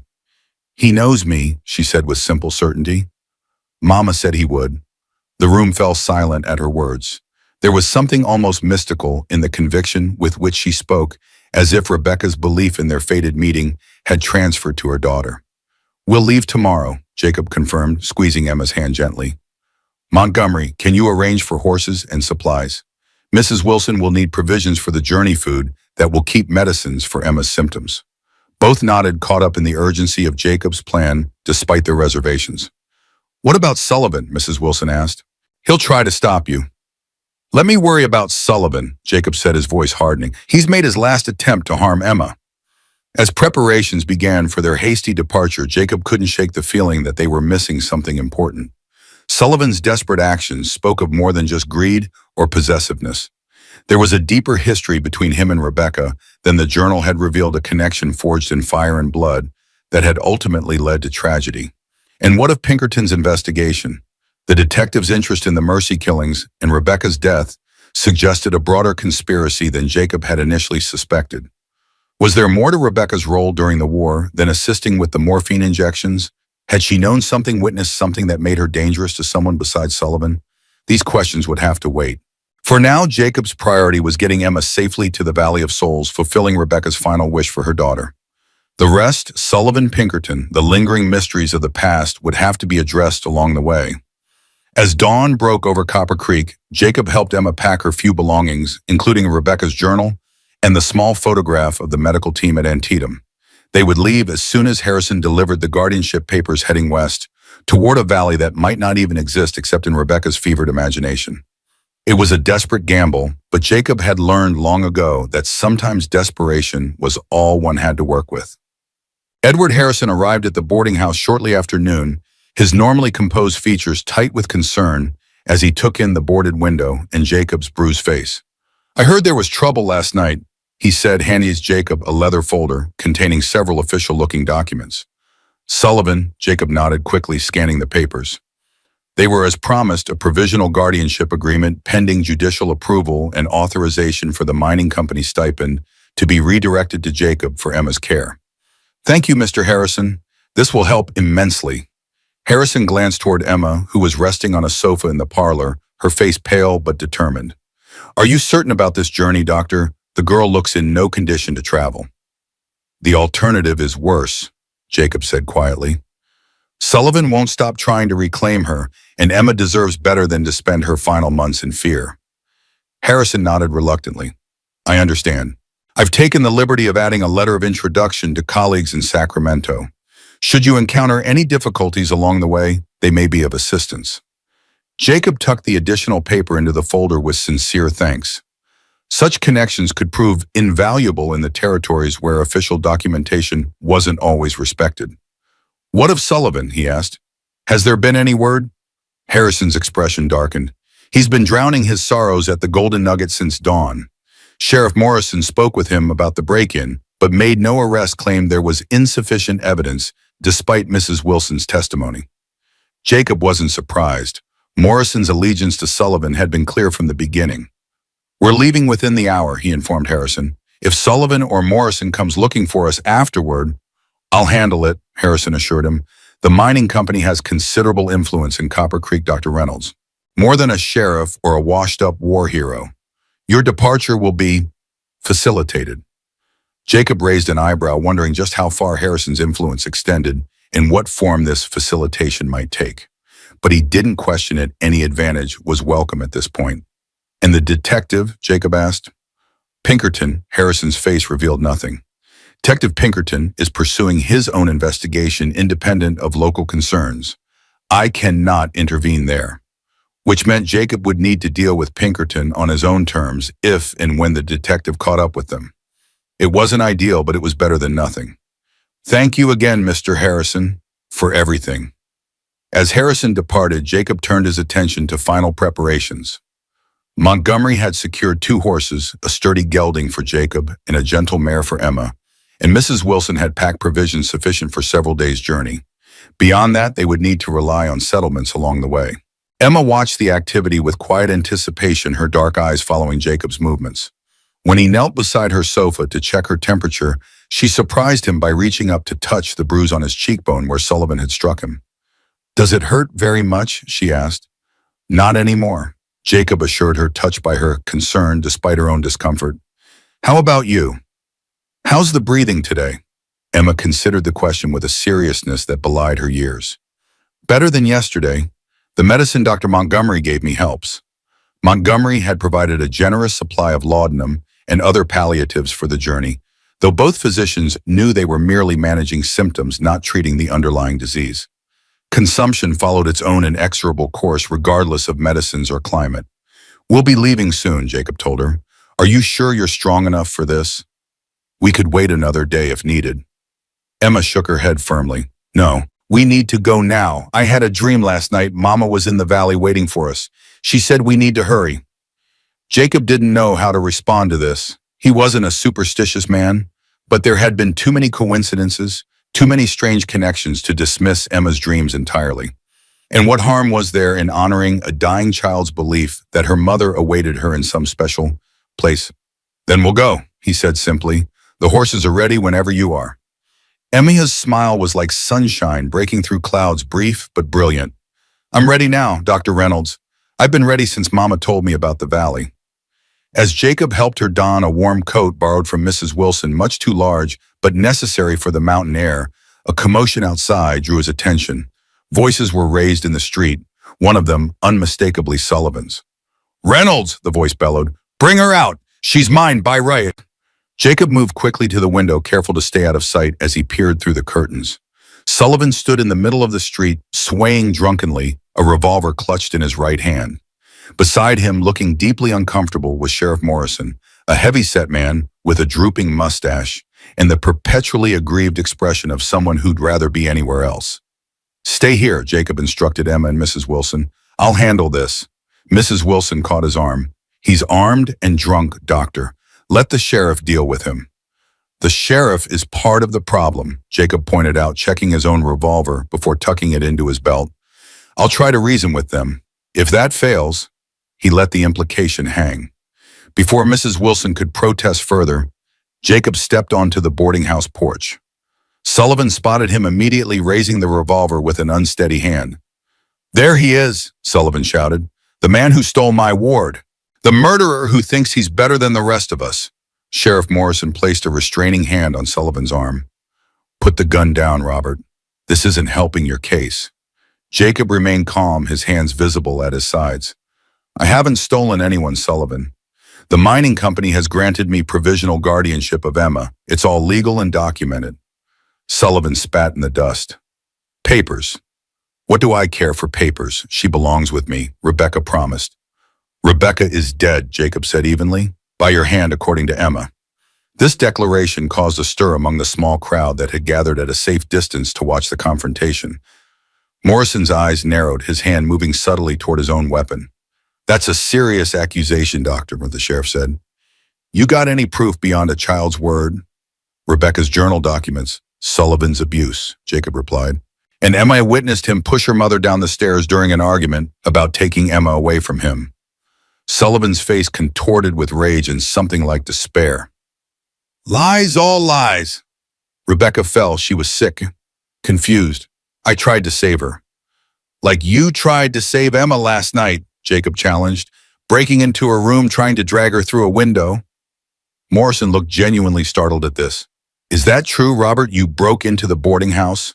Sullivan waved the revolver erratically, causing several onlookers to duck for cover. "She's mine. The money's mine. Reynolds has no right." Jacob took a careful step forward, calculating the distance between them. Sullivan was drunk and emotional, making his aim unreliable, but at close range, even a drunkard could be deadly. "Emma is not property, Sullivan. She's a child who deserves care and comfort in the time she has left." The mining company agrees. So does Dr. Montgomery. "You're the only one who can't see past your own selfishness." "Selfishness?" Sullivan's laugh was harsh, bordering on hysteria. "You know nothing about sacrifice, Doctor. Nothing about loyalty. I saved Rebecca from the fire. I gave her a home when no one else would. I took in her brat when her first husband died. And how am I repaid? With betrayal, with lies, with theft." The raw pain in his voice gave Jacob pause. There was genuine grief beneath Sullivan's rage, the anguish of a man who believed himself wronged by those he had tried in his own twisted way to protect. "Rebecca was grateful for what you did," Jacob said, softening his tone slightly. "But gratitude doesn't mean ownership, Sullivan. She had the right to leave when you became abusive. Emma has the right to be safe." Sullivan's revolver wavered, his bloodshot eyes glistening with unshed tears. "I never meant to hurt her. Either of them. The drink, the memories, they twist everything. Make me see enemies where there are none." Jacob recognized the signs of a man on the verge of emotional collapse. Sullivan was dangerous in this state, unpredictable, vacillating between rage and remorse. But he was also vulnerable, perhaps even reachable. "I believe you," Jacob said carefully. "The war changed many of us, turned us into people we no longer recognize. But that doesn't excuse what you have done, Sullivan. It doesn't give you the right to hurt a child." For a moment, it seemed as if Jacob's words had gotten through. Sullivan's arm lowered slightly, his expression crumpling into something like realization. Then from behind Jacob, Emma's voice called out, "Sir Reynolds, the horses are ready." Sullivan's head snapped up, his gaze fixing on Emma standing in the boarding house doorway. Something dark and possessive flashed in his eyes, and the revolver came up again with sudden steadiness. "You're not taking her anywhere," he snarled. "If I can't have her, neither can you." Time seemed to slow as Sullivan's finger tightened on the trigger. Jacob lunged forward, drawing his own weapon, even as he shouted for Emma to get down. Sheriff Morrison, belatedly recognizing the danger, reached for Sullivan's arm. The shot cracked through the air like thunder, sending birds scattering from nearby rooftops. Jacob felt a burning sensation across his upper arm as the bullet grazed him, but his momentum carried him forward into Sullivan. They crashed to the ground together, Jacob's weight pinning the larger man as they struggled for control of the revolver. "Enough!" Morrison bellowed, finally drawing his own weapon and pointing it at the wrestling men. "The next one who moves gets a bullet." Jacob froze, acutely aware of Sullivan's revolver pressed between them, of the man's labored breathing, of the crowd's shocked murmurs. Slowly, carefully, he eased his weight off Sullivan, keeping a firm grip on the man's gun hand. "Take the weapon, Sheriff," Jacob instructed, his voice tight with controlled tension. Morrison hesitated only briefly before stepping forward and wrenching the revolver from Sullivan's grasp. "Robert Sullivan, I'm placing you under arrest for assault with a deadly weapon and attempted murder." Sullivan didn't resist as Morrison handcuffed him. All the fight seemed to have drained from him, leaving behind a shell of a man broken, defeated, his eyes fixed on some middle distance, as if seeing ghosts. "She promised," he mumbled more to himself than anyone around him. "Fire and blood. She promised she'd never leave." As Morrison led Sullivan away, Jacob turned back to the boarding house, his heart pounding with the realization of how close they had come to disaster. Emma stood frozen in the doorway, her face ashen, Mrs. Wilson's protective arm around her shoulders. "Are you hurt?" Emma asked, her voice barely audible. Jacob glanced at his arm where blood was seeping through his shirt sleeve. "Just a graze. Nothing serious." He climbed the porch steps and knelt before Emma, checking her for any signs of shock or respiratory distress. The excitement could have triggered a coughing fit, potentially dangerous in her weakened state. "I'm all right," she assured him, though her breathing was slightly labored. "But we should go now while Mr. Sullivan is with the sheriff." Jacob nodded, recognizing the wisdom in her suggestion. Sullivan might be temporarily detained, but Morrison was unlikely to hold him long, not in Copper Creek, where loyalties ran deeper than law. Within minutes, their belongings were secured to the horses, and Jacob was helping Emma mount the gentle mare Montgomery had selected for her. Mrs. Wilson pressed a package of freshly baked bread into Jacob's hands, her eyes suspiciously bright. "God go with you both," she said, embracing Jacob briefly before turning to Emma. "And you, my brave girl, may you find the peace you deserve." Montgomery approached as they prepared to depart, his medical bag in hand. He quickly bandaged Jacob's arm, then handed him a small leather case. "Additional medicines," he explained, "and a letter to a colleague in Sacramento who specializes in consumption. He can't work miracles, but he might make the journey easier for Emma." Jacob tucked the case into his saddlebag with heartfelt thanks. "I owe you a debt I can't repay, William." Montgomery shook his head. "Consider it payment for old debts of my own. What you did during the war, the mercy you showed, it took a courage I lacked." Before Jacob could respond, a figure at the edge of the small crowd caught his attention. Detective Pinkerton stood watching, his expression unreadable, as he tipped his hat in acknowledgement. The message was clear, their business remained unfinished. Jacob returned the gesture with a slight nod. He would deal with Pinkerton when the time came.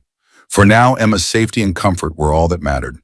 With final farewells to Mrs. Wilson and Montgomery, Jacob mounted his horse and they set off down Copper Creek's main street. Neither looked back at the town that had brought them together through a strange convergence of past connections and present needs. Ahead lay the mountains, and beyond them, if Rebecca's stories were true, a valley where wildflowers bloomed year-round and wounded souls could find peace. It was a slender hope, perhaps even a foolish one, but hope nonetheless. As they left the last buildings of Copper Creek behind, Emma straightened in her saddle, her face turned toward the western horizon. "We're really going," she said, wonder and trepidation mingling in her voice. "Yes," Jacob confirmed, adjusting his hat against the afternoon sun. "We're going to find your mother's valley." Emma's smile was tired but genuine. "She's waiting for us there. I can feel it." Jacob didn't contradict her. In a world where a dying nurse could somehow know her daughter would encounter a specific doctor years after her death, who was he to say what was possible or impossible? Perhaps Rebecca was waiting in some fashion, if not in body, then in the beauty of the place she had described with such longing. They rode in companionable silence as the sun began its slow descent toward the distant mountains. The terrain would grow more challenging in the days ahead, and Emma's condition would likely worsen despite all Montgomery's medicines. But for this moment at least, there was peace, a respite between the dangers they had escaped and the challenges that awaited them. Neither could have guessed that Sullivan's desperate actions in Copper Creek were merely the prelude to a far more dangerous confrontation, or that Pinkerton's investigation would lead him to follow their trail with relentless determination.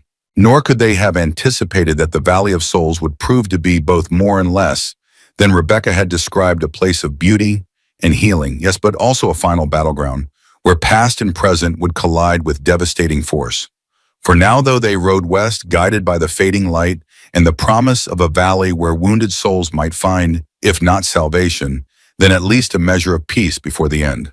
The western mountains rose before them like ancient sentinels, their snow-capped peaks gleaming in the late afternoon sun. Jacob and Emma had been traveling for 5 days following the old Spanish trail that Rebecca had described in her journal.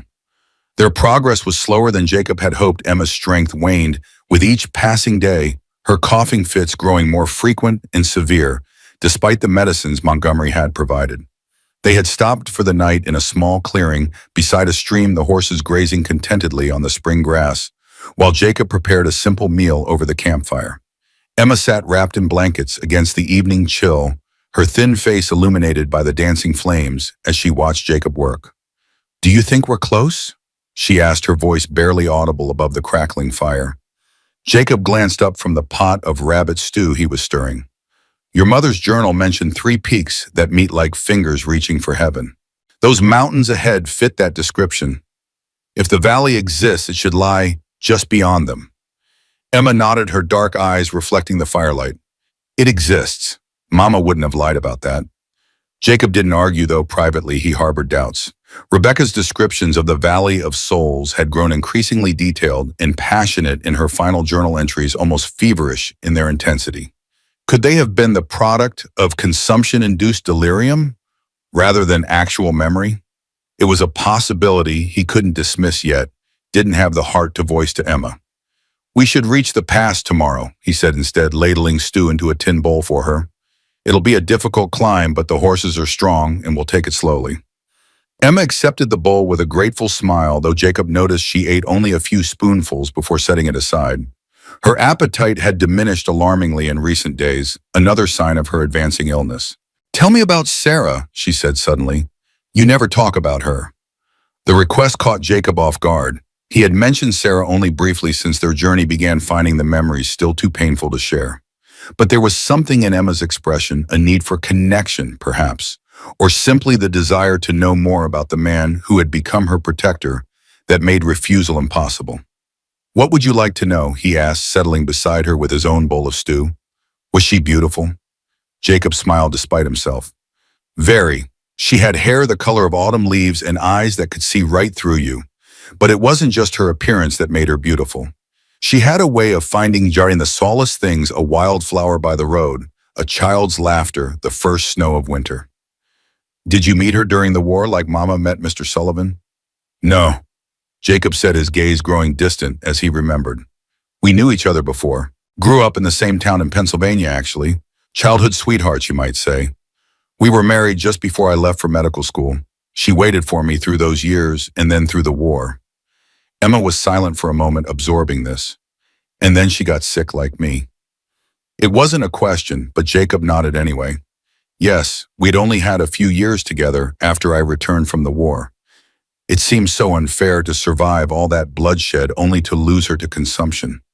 "Is that why you helped her die, because you loved her too much to watch her suffer?" The directness of the question made Jacob's chest tighten, but he had long since stopped being surprised by Emma's perception and maturity. "Yes," he admitted quietly. "She was in so much pain at the end. The coughing never stopped and she could barely breathe. One night she begged me to help her find peace. So I did." Emma reached out and placed her small hand over his. "Mama said that's what love looks like sometimes. Doing the hard thing because it's the right thing." Jacob felt tears prick at the corners of his eyes. Rebecca's words, filtered through her daughter, seemed to offer absolution for a choice that had haunted him for years. "Your mother was a wise woman. She loved me like that too." Emma continued, her gaze fixed on the fire. "She wanted to take me to the valley so I wouldn't have to be afraid anymore. So I could die in a beautiful place instead of in Mr. Sullivan's house where everything was dark and angry. The simple way she spoke of her own death as an inevitability to be faced rather than feared broke Jacob's heart. Children Emma's age should be thinking of the future of possibilities and dreams, not preparing for their own mortality. "Emma," he began. Unsure what comfort he could possibly offer, she turned to him with a small, serene smile. "It's all right, Dr. Reynolds. I'm not afraid anymore. Mama's waiting for me in the valley. And now you'll be with me too, so I won't be alone at the end like she was." Jacob pulled her gently against his side, mindful of her fragility. "You won't be alone," he promised. "Not for a single moment." They sat in silence, then watching the fire's embers glow against the gathering darkness. Above them, stars emerged one by one, brilliant against the vast canvas of the night sky. It was a peaceful moment, perhaps the most peaceful either had experienced in a long time, and Jacob found himself wishing it could last forever, this quiet communion under the stars with a child who had somehow become so precious to him in such a short time. But as the night deepened and Emma finally drifted into sleep, Jacob remained awake, his mind troubled by thoughts of what lay ahead. Even if they found Rebecca's valley, it would not change the inexorable progression of Emma's disease. At best, it would provide a beautiful setting for her final days. At worst, the journey itself might hasten her decline. And then there were the threats that potentially followed behind them. Sullivan had been arrested in Copper Creek, but Jacob doubted the sheriff would hold him long. A man that desperate, that obsessed, would not be easily deterred. And Pinkerton, with his investigation into the wartime mercy killings, would he pursue them into the mountains, or would the detective's interest end at the boundaries of civilization? Jacob stared into the dying fire, seeking answers in its fading light. He had spent 5 years running from his past, from the choices he had made and their consequences. Now that past had caught up with him in ways he could never have anticipated, binding him to a dying child and a promise made to her mother beyond the grave. Whatever awaited them in the valley beyond the 3 peaks, Jacob knew with sudden certainty that his long journey of evasion was coming to an end. One way or another, he would have to face the ghost that had haunted him since the war, since Sarah's death, and find either redemption or judgment in their reckoning. With that sobering thought, he added wood to the fire and settled in for a long night of vigilance, watching over Emma as she slept and listening to the wind's whispers through the pines. The pass between the 3 peaks proved more challenging than Jacob had anticipated. The trail narrowed to little more than a goat path, in places winding precariously along sheer drops that plunged hundreds of feet to rocky ravines below. Emma, despite her weakness, remained determined, her eyes fixed ahead with a focus that belied her failing body. "We're close," she said as they paused to rest the horses at midday. "I can feel it." Jacob studied her face, concerned by the heightened flush on her cheeks and the brightness of her eyes. Fever had taken hold that morning, and the altitude wasn't helping her already labored breathing. Montgomery's medicines could only do so much. The disease was advancing rapidly now, spurred perhaps by the exertion of travel. "Just a little further," Jacob agreed, helping her take small sips of water. "Then we'll rest properly." The truth was, he had no idea how much further they needed to go. Rebecca's journal had described the valley as lying beyond the 3 fingers of stone, where the ancient river carved a paradise from the mountain's heart. Poetic but frustratingly vague as practical directions. They continued their ascent, the trail growing steeper as they approached the highest point of the pass. Emma's breathing became increasingly labored, each breath a visible struggle that tore at Jacob's heart. He considered stopping, making camp where they were, but something in Emma's determined expression kept him moving forward. It was late afternoon when they finally crested the pass. Jacob reined in his horse, momentarily stunned by the vista that opened before them. Below, nestled between the mountains like a jewel in a natural crown, lay a valley that could only be Rebecca's Valley of Souls. A river wound through its center like a silver ribbon, flanked by meadows ablaze with wildflowers of every color imaginable. Pine forest cloaked the lower slopes, giving way to open grasslands, and what appeared to be fruit orchards, remnants perhaps of an old Spanish mission or abandoned settlement. "It's real," Jacob breathed, scarcely believing his eyes. After days of harboring private doubts, the reality of the valley struck him with the force of revelation. Rebecca hadn't been delirious after all. She had known somehow, impossibly, about this hidden paradise. Emma's face transformed at the sight, joy breaking through the pallor of illness. "Mama was right," she whispered. "It's just like she described. The flowers, the river, everything." The trail descended gradually from the pass, switchbacking down the mountainside toward the valley floor. As they made their careful way down, Jacob couldn't help but marvel at the increasing abundance of wildflowers. Lupines, columbines, Indian paintbrush, and dozens of varieties he couldn't name carpeting the slopes in a riot of color despite the season. How is this possible, he wondered aloud. These flowers shouldn't be blooming yet. It's barely spring. Emma smiled knowingly. Mama said the valley has its own seasons. That's why she called it the Valley of Souls, because it follows different rules than the world outside. Jacob didn't quite know what to make of this explanation, but he couldn't deny the evidence before his eyes.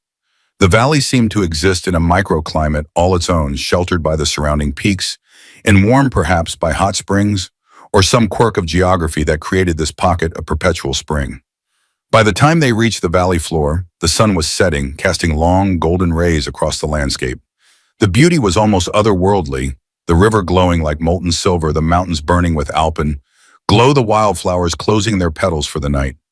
They made camp near a stand of cottonwood trees by the river, their branches creating a natural shelter.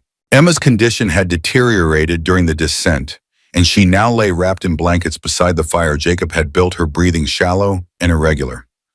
"We made it," Jacob told her, preparing a dose of Montgomery's strongest medicine. "We found your mother's valley."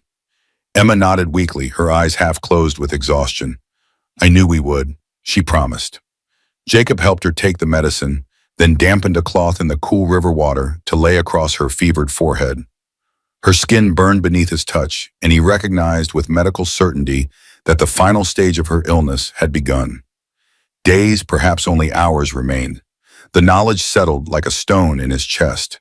He had hoped foolishly, perhaps, that reaching the valley might somehow slow the disease's progress, that the peaceful surroundings might ease Emma's suffering, as Rebecca had believed. But consumption followed its own merciless schedule, indifferent to human hopes or scenic beauty.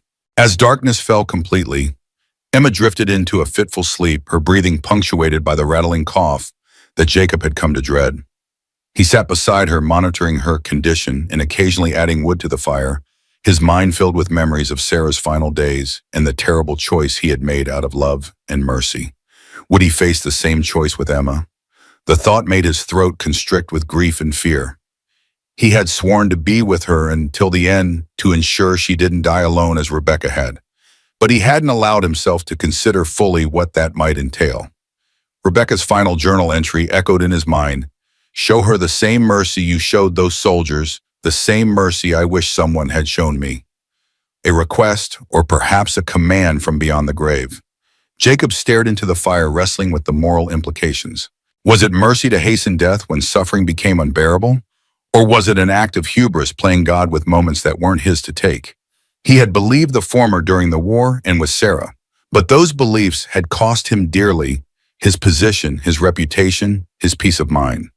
Lost in these troubled thoughts, Jacob didn't immediately register the sound of approaching hoofbeats.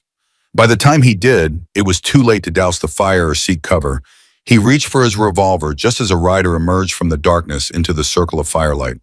"That won't be necessary, Dr. Reynolds," a familiar voice said. "I'm not here to arrest you, at least not yet." Detective Harold Pinkerton dismounted with fluid grace, his expression unreadable in the flickering light. He was travel-worn, but composed, his sharp eyes taking in the camp, Emma's sleeping form, and Jacob's defensive posture in one comprehensive glance. "How did you find us?" Jacob asked, not lowering his weapon. Pinkerton smiled thinly. "Following a man traveling with a dying child isn't particularly challenging even in these mountains. You left quite an impression at the last trading post." Jacob cursed silently. They had stopped for supplies 2 days ago at a remote outpost where the sympathetic trader had given Emma extra blankets at no charge. Of course, people would remember them, would talk about them to a detective with official credentials. "What do you want, Pinkerton?" Jacob demanded. "Emma doesn't have much time left. Whatever your investigation requires, can it wait?" Pinkerton's gaze shifted to Emma, and something like genuine compassion flickered across his features. "I'm afraid it can't, Doctor. Events are moving more quickly than either of us anticipated." He nodded toward the darkness behind him. "We're not alone." Before Jacob could process this cryptic statement, another figure materialized at the edge of the firelight, a large bearded man whose bloodshot eyes reflected the flames with an almost feverish intensity. Sullivan, Jacob breathed, his grip tightening on the revolver. Robert Sullivan looked even worse than when Jacob had last seen him in Copper Creek. His clothes were filthy and torn, his face covered in several days' growth of beard, and a wild desperation emanated from him like heat from a furnace. "I told you this wasn't over, Reynolds," Sullivan growled, swaying slightly where he stood. Despite his disheveled appearance, Jacob noted with alarm that he was armed, a revolver holstered at his hip and a hunting knife visible in his boot. "How did you get out of jail?" Jacob asked, positioning himself between Sullivan and Emma's sleeping form. Sullivan's laugh was harsh, bordering on maniacal. "You think Morrison would keep me locked up? Man owes me his badge. Moment you and the girl were gone, he let me walk." His gaze shifted to Emma, something like hunger in his eyes. "She belongs with me. Always has." Pinkerton stepped forward, his own hand hovering near his weapon. "Mr. Sullivan agreed to lead me to you, Dr. Reynolds, in exchange for consideration regarding his own legal troubles. He was quite convinced you'd be heading for this valley." Jacob's mind raced. The detective and Sullivan had been traveling together.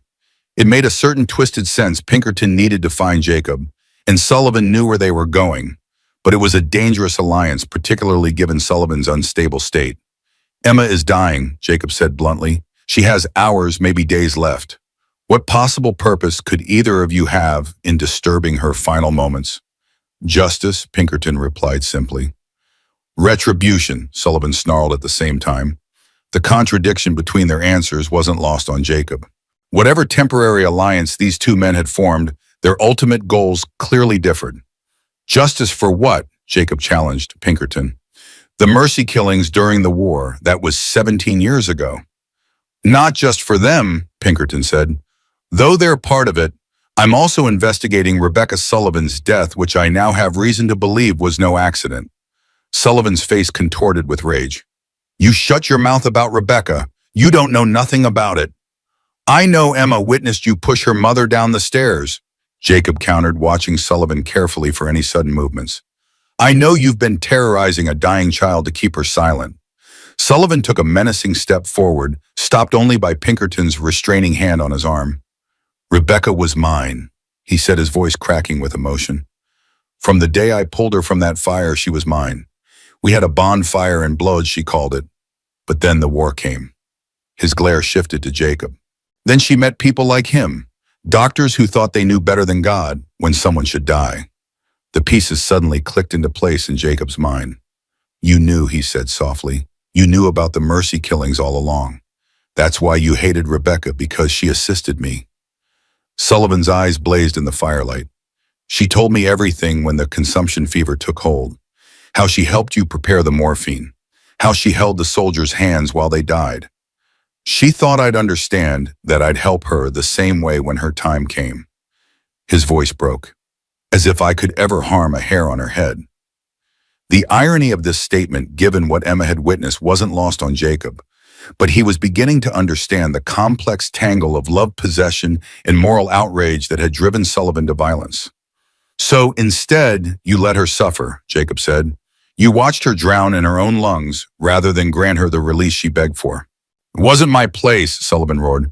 "Nor yours. Who are we to decide when someone dies? That's for God alone." Pinkerton, who had been observing this exchange with keen interest, finally spoke. "That's the crux of my investigation, Dr. Reynolds. Not just the legality of what you did during the war, but the moral question it raises. Who has the right to end a life even out of mercy?" A soft voice from behind Jacob interrupted the tense standoff. "I think the person who's suffering has that right." All three men turned to see Emma sitting up, her blankets clutched around her shoulders. Despite her weakness, her dark eyes were clear and focused. "Emma," Jacob said, moving quickly to her side, "you should be resting." She shook her head slightly. "Not yet. There are things that need to be said first." Her gaze shifted to Sullivan, who had gone very still at the sight of her. "Hello, Mr. Sullivan." Sullivan's expression underwent a remarkable transformation, the rage giving way to something almost tender. "Emma," he said, his voice barely audible, "you look so much like her." "Like Mama," Emma agreed. "That's why you hate me, isn't it? Because I remind you of her, but I'm not her." Sullivan flinched as if struck. "I don't hate you, girl. Never did." "You burned me with cigarettes," Emma said matter-of-factly. "You starved me. and told me I was bad inside because I was dying like Mama. The brutal simplicity of her accusation hung in the air. Sullivan seemed to shrink before their eyes, the manic energy draining from him. I was angry, he whispered. So angry, at her for leaving, at you for being sick, at myself for... He trailed off, unable to complete the thought. For pushing her, Emma finished for him. For killing her when she tried to take me away. Sullivan's face crumpled. It was an accident. I swear to God, Emma, I never meant for her to fall. I just wanted her to stay. Pinkerton's attention had sharpened visibly during this exchange. You're confessing to causing Rebecca Sullivan's death. He asked, his tone professionally neutral despite the gravity of the moment. Sullivan didn't seem to hear the detective. His focus remained entirely on Emma, his expression haunted. She wanted me to help her die like Reynolds helped those soldiers. Said the pain was too much, that she couldn't bear it anymore. But I couldn't do it. Couldn't take her life even out of mercy. A sob escaped him. So she was going to leave, take you to this valley where she said death would be easier. We argued. I was drunk. I grabbed her arms and then... He shook his head, tears streaming into his beard. I've seen her every night since in my dreams, standing at the bottom of those stairs, looking up at me with such disappointment. Emma's expression softened unexpectedly. Mama forgave you, you know. Before she died, when I was holding her hand, she told me to tell you she understood why you couldn't help her. She said you were a good man once before the war broke something inside you. Sullivan stared at her in disbelief. She said that after what I did, Emma nodded. She also made me promise to find this valley and to bring her journal here. She said it belonged in this place where wounded souls find peace. Jacob was struck by the maturity and compassion in Emma's voice, the absence of bitterness or accusation, despite all she had suffered at Sullivan's hands. She spoke with her mother's wisdom, as if channeling Rebecca's understanding from beyond death. Pinkerton cleared his throat, visibly moved despite his professional demeanor. This journal, does it contain details about the mercy killings during the war? Yes, Jacob answered for Emma. Rebecca assisted me with several cases, soldiers with mortal wounds who were suffering unnecessarily. She documented some of it along with her own experiences during and after the war. I'll need to see this journal, Pinkerton said. It's vital evidence in my investigation. Emma's gaze shifted to Jacob. Show him Dr. Reynolds. Mama would want the truth to be known, whatever the consequences. With reluctant hands, Jacob retrieved Rebecca's journal from his saddlebag and handed it to Pinkerton. The detective accepted it solemnly, seeming to understand the significance of what he was being entrusted with. I'll treat it with respect, he promised. Whatever my investigation concludes, I recognize the complexity of what happened both during the war and after. Sullivan had been watching this exchange with growing agitation. The journal was meant for Emma, he protested. Rebecca left it for her, not for some lawman to use against her memory. Mama left it for the truth, Emma corrected gently. And the truth belongs to everyone, Mr. Sullivan. A sudden coughing fit seized her, more violent than any before. Blood spattered the blanket as she doubled over her thin frame, shaking with the effort to breathe. Jacob was at her side, instantly supporting her as the spasm passed. When she leaned back against him, exhausted, he could hear the fluid rattling in her lungs with each shallow breath. The end was very near now. She needs rest, he told the other men firmly. Whatever else needs to be said can wait until morning. Sullivan stepped forward, his expression anguished. Let me sit with her. Please, I owe her that much. Jacob's instinct was to refuse to protect Emma from the man who had caused her so much suffering. But to his surprise, Emma nodded weakly. It's all right, she whispered to Jacob. He needs to be here too, for Mama's sake. Jacob hesitated, then nodded reluctantly. You can stay, Sullivan, but I'll be watching you. Sullivan sank to his knees beside Emma's makeshift bed, his large hands awkward and uncertain as they hovered near her. I'm sorry, he said, his voice breaking. For everything. Your mama deserved better. You deserved better. Emma's smile was fragile but genuine. I know, she said simply. Then with effort, she reached into the pocket of her dress and withdrew a small folded paper. Mama wrote this for you the night before she died. I was supposed to give it to you, but I was afraid. Sullivan accepted the paper with trembling hands, unfolding it carefully. As he read, tears coursed freely down his weathered cheeks. When he finished, he pressed the letter to his heart, his shoulders shaking with silent sobs.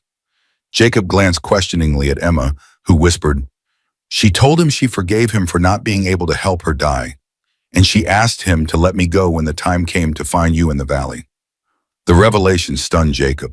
Had Rebecca truly foreseen all of this, Jacob finding Emma, their journey to the valley, even Sullivan's eventual arrival? It seemed impossible, yet the evidence suggested a prescience that defied rational explanation.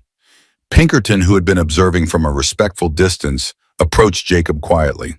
"I think it would be best if we continued our discussion away from Miss Emma," he suggested. "Let her rest with Sullivan keeping watch." Jacob was reluctant to leave Emma with Sullivan despite her apparent forgiveness of the man, but Pinkerton's firm grip on his arm gave him little choice, and he allowed himself to be led away from the campfire toward the riverbank. "You're planning to arrest me," Jacob said once they were out of earshot. "For the Mercy killings." Pinkerton sighed, gazing out at the moonlit water. "That was my original intention when I began this investigation, yes. The law is clear on such matters. Ending a life, even out of compassion, is legally homicide." "And now," Jacob pressed. The detective was silent for a long moment. "Now I'm not so certain. This case has proven more complex than I anticipated. The lines between right and wrong, mercy and murder, justice and cruelty, they've become increasingly blurred the deeper I've delved." He turned to face Jacob directly. "I've interviewed dozens of witnesses over the past year, nurses, orderlies, other surgeons who served with you. Almost without exception, they spoke of your actions not as crimes, but as acts of profound compassion in impossible circumstances. Even those who disagreed with your methods acknowledged the purity of your intentions." Jacob was taken aback. He had assumed Pinkerton's investigation was a straightforward pursuit of legal justice, not a philosophical inquiry into the nature of mercy. "What about Sullivan?" he asked. "He just confessed to causing Rebecca's death." "Indeed he did," Pinkerton agreed, "and he'll face justice for that. But even there, the waters are muddied by circumstance and intent. Was it murder or a tragic accident born of emotional distress? A court will have to decide." Jacob glanced back toward the campfire where Sullivan sat beside Emma, his head bowed. "And what about Emma? What justice is there for her suffering?" Pinkerton's expression softened. "Sometimes justice takes forms we don't expect, Reynolds. From what I've witnessed tonight, Emma has found a kind of peace that the law could never provide: understanding, forgiveness, closure." "She's dying," Jacob said bluntly. "Within hours, most likely. What peace can there be in that?"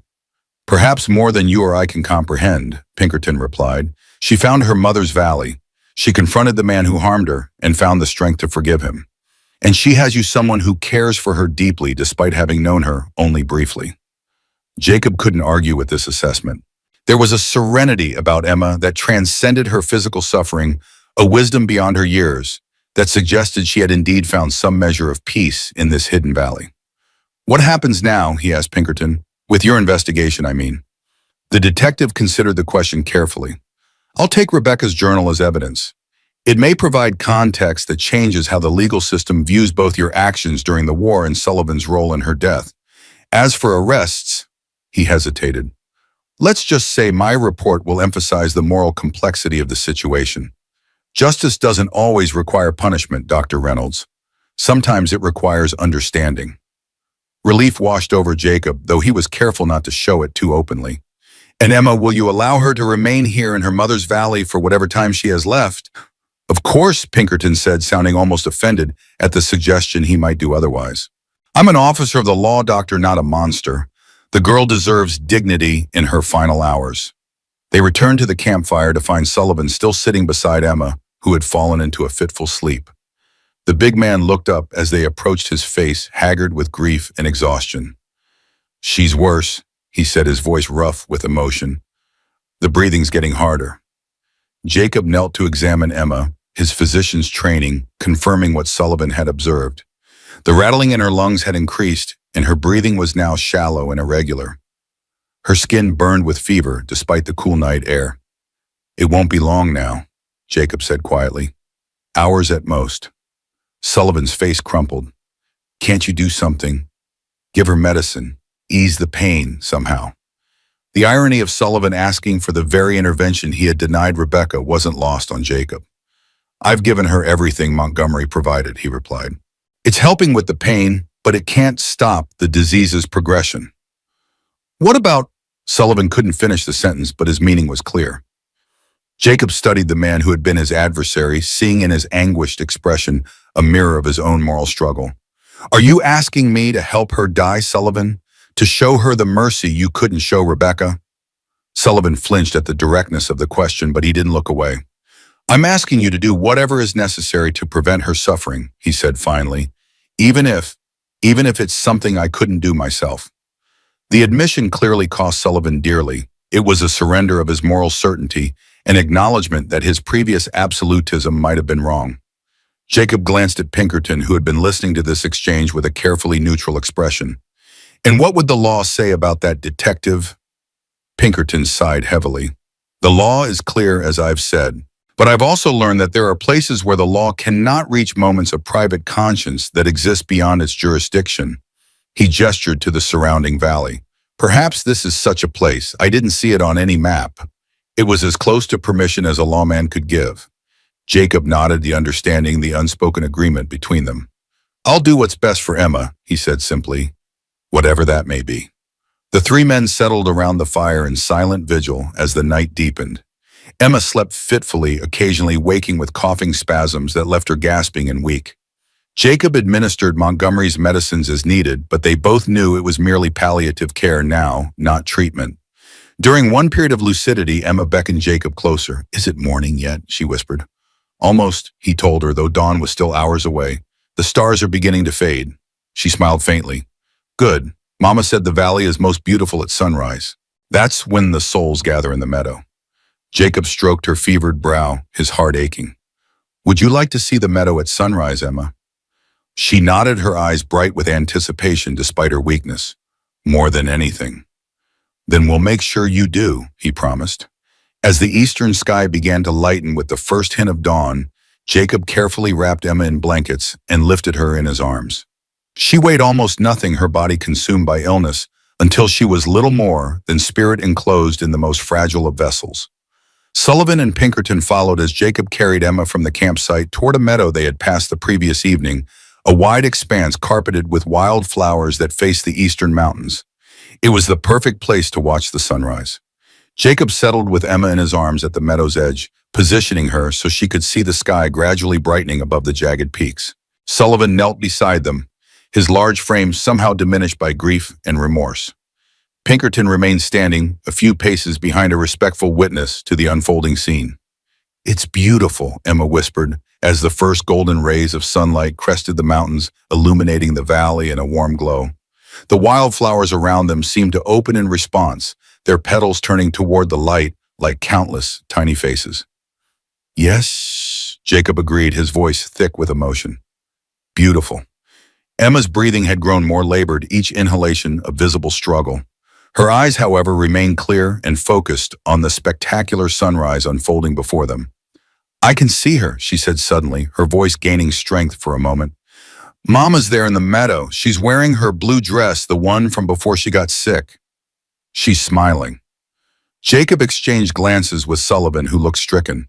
Was this delirium, the hallucination of a dying brain?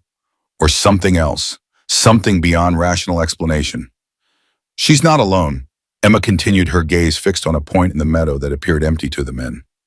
There's a woman with golden hair standing beside her. She has your eyes, Dr. Reynolds. Jacob felt a chill run through him. He had never described Sarah's appearance to Emma in such detail. How could she know about the golden hair, Sarah? He whispered half to himself. Emma smiled. She says she's proud of you, that you did the right thing even when it was hard. She says love sometimes means letting go. Tears streamed freely down Jacob's face now. He didn't know if he believed in ghosts or visions or life beyond death. But in this moment, in this valley that seemed to exist outside normal rules, he found himself wanting to believe that Emma truly saw what she described. They're waiting for me, Emma said, her voice growing fainter, in the meadow where the wildflowers never die. Sullivan reached out a trembling hand to touch her arm. Emma, His voice broke. Tell your mama I'm sorry. For everything. Emma's gaze shifted to him, compassion in her eyes despite her suffering. She knows, Mr. Sullivan. She's forgiven you already. A violent coughing spasm seized her, then worse than any before. Blood flecked her lips as she fought for breath, her small body arching in Jacob's arms. When the spasm passed, she lay exhausted, her breathing shallow and erratic. "It hurts," she whispered. "Dr. Reynolds, it hurts so much." Jacob knew it was time for the choice he had been dreading, the same choice he had faced with Sarah, with those mortally wounded soldiers.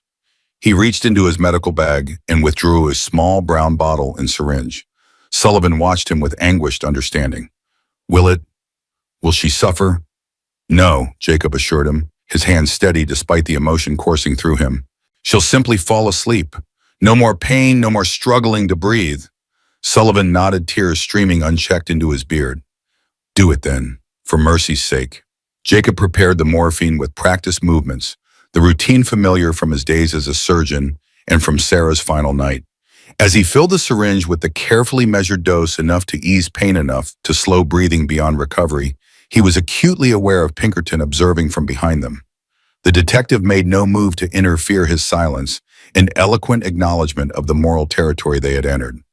"Emma," Jacob said gently, "this medicine will make the pain stop. You'll feel sleepy, and then you'll dream of the meadow and your mother."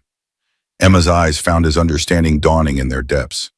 "Like you did for the soldiers," she said. "Like you did for Sarah." "Yes," Jacob admitted, "like that." A smile of profound relief crossed her face. "Thank you," she whispered. "Mama was right about you. You understand mercy."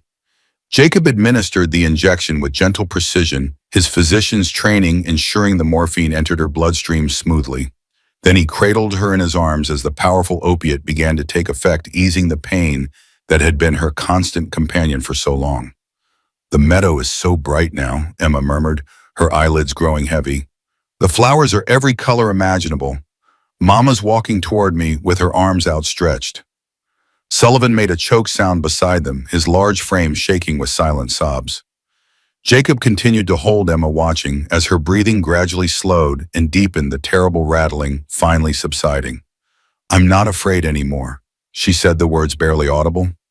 "Not with you here, and Mama waiting." Her eyes drifted closed, her body relaxing as the morphine carried her beyond pain. Jacob monitored her pulse, feeling it weaken and slow beneath his fingertips. Sullivan reached out to take her small hand in his, as if offering what comfort he could for the journey she was undertaking. The sun had fully risen now, bathing the meadow in golden light. Wildflowers swayed gently in the morning breeze, their sweet scent filling the air. It was, Jacob thought, as perfect a place as any to cross from one world to the next. "She's gone," he said softly as Emma's pulse faded beneath his touch, and her chest rose and fell one final time. Sullivan bowed his head, his shoulders heaving with grief. Pinkerton removed his hat in a gesture of respect, his normally impassive face showing genuine sorrow. Jacob continued to hold Emma's body, reluctant to break the connection just yet. In the brief time he had known her, this remarkable child had changed him profoundly, had brought him from aimless wandering to purposeful action, had led him to confront his past rather than flee from it. "What now?" Sullivan asked, eventually, his voice raw with emotion. "We bury her here," Jacob replied, "in the valley as Rebecca wished, with her mother's journal so they remain connected in some way." Pinkerton stepped forward. "I'll need to document portions of the journal first for my report, but afterward, yes, it should remain with Emma." They worked together through the morning, Jacob and Sullivan digging a grave in a spot overlooking the meadow, while Pinkerton carefully copied relevant passages from Rebecca's journal. It was strange, Jacob reflected, how circumstances had transformed them from adversaries into reluctant allies united by their connection to Emma and her mother. By midday, they were ready. Emma's body, wrapped in blankets, was lowered gently into the earth. Jacob had fashioned a simple wooden marker with her name and the words, "Beloved daughter, brave soul."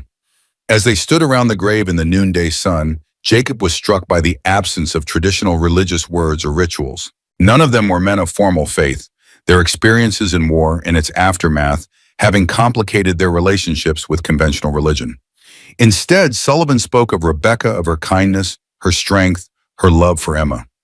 Jacob shared memories of Emma's courage and wisdom beyond her years.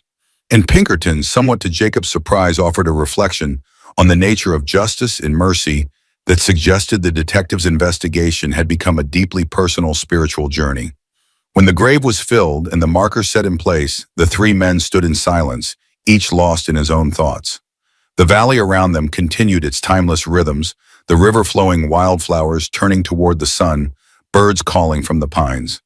"I'll be leaving for Sacramento tomorrow," Pinkerton said finally.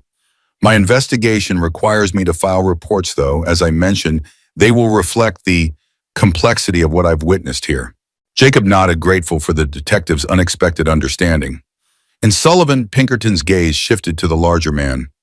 "Mr. Sullivan has confessed to causing Rebecca Lawson's death regardless of whether it was intentional. He'll need to return with me to face legal proceedings." Sullivan didn't protest or attempt to flee. He simply nodded, a man finally ready to accept the consequences of his actions. "It's right," he said quietly. "I've run from the truth too long." "And you, Dr. Reynolds," Pinkerton asked, "will you be returning to civilization as well?" Jacob looked around at the valley, at its serene beauty, its isolation from the world's complexities.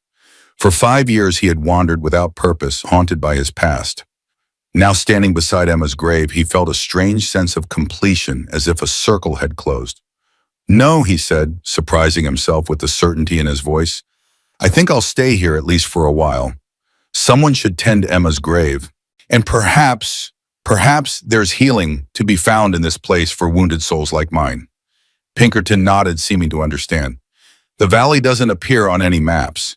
As far as the official record is concerned, you could disappear here quite effectively." It was as close as the lawman would come to saying Jacob was free from prosecution for the mercy killings, that in this unmapped valley, the long arm of the law would not reach him. "What will you tell your superiors?" Jacob asked. Pinkerton smiled slightly. "That my investigation led to the resolution of a suspicious death case, Rebecca Lawson's, but that the principal subject of my inquiry into wartime medical practices was found to have died several years ago. Not entirely untrue in a sense. The man you were during the war is not the man standing before me now." Jacob was moved by this unexpected act of compassion from a man sworn to uphold the letter of the law. "Thank you," he said simply. Sullivan, who had been staring at Emma's grave marker, suddenly spoke. "I'd like to leave something for her, a gift, before I go to face what's coming." He reached into his pocket and withdrew a small wooden carving, a wildflower meticulously detailed, despite having been carved with just a pocket knife. He placed it gently atop the grave. "I made these for Rebecca when we were young," he explained, his voice thick with emotion. "Before the war, before the drinking, before everything went wrong. Emma should have something of the man I used to be, not just the monster I became." The gesture was unexpectedly poignant, a glimpse of the person Sullivan might have been, had life and war not broken him. Jacob felt a complicated mixture of emotions, lingering anger at what this man had done to Emma and Rebecca, but also a reluctant understanding of how suffering could transform a person beyond recognition. "She forgave you," Jacob reminded him. "At the end, she forgave you. Try to remember that in the days ahead." Sullivan nodded, tears streaming freely down his weathered face. "I don't deserve it, but I'll try to live the rest of my life, whatever's left of it, after justice is done, in a way that honors that forgiveness." As the afternoon waned, Pinkerton and Sullivan prepared to depart, gathering their horses and supplies for the journey back through the mountain pass. Jacob walked with them to the valley's edge, feeling a strange reluctance to see them go, despite their complex shared history. "Will you be all right here alone?" Pinkerton asked as they prepared to mount. "Winter will come eventually, even to this sheltered place." Jacob smiled, gazing back at the valley with its flowing river and meadows of wildflowers. "I've been alone for 5 years, detective, but here I don't feel quite so solitary." Whether it was the natural beauty of the place, the presence of Emma's grave giving purpose to his days, or some ineffable quality Rebecca had sensed when she called it the Valley of Souls, Jacob couldn't say. But he felt more at peace than he had since before the war, since before Sarah's illness. "If you ever wish to return to the world," Pinkerton said, handing Jacob a folded paper, "this contains my contact information. I would be interested to hear how your story continues." Jacob accepted the paper with a nod of thanks. "And I would be interested to know the outcome of Sullivan's case when the time comes." The men shook hands, a gesture that would have seemed impossible just days before, and then Pinkerton and Sullivan mounted their horses and began the ascent toward the mountain pass. Jacob watched until they disappeared around a bend in the trail, then turned back toward the valley that had become his unexpected sanctuary.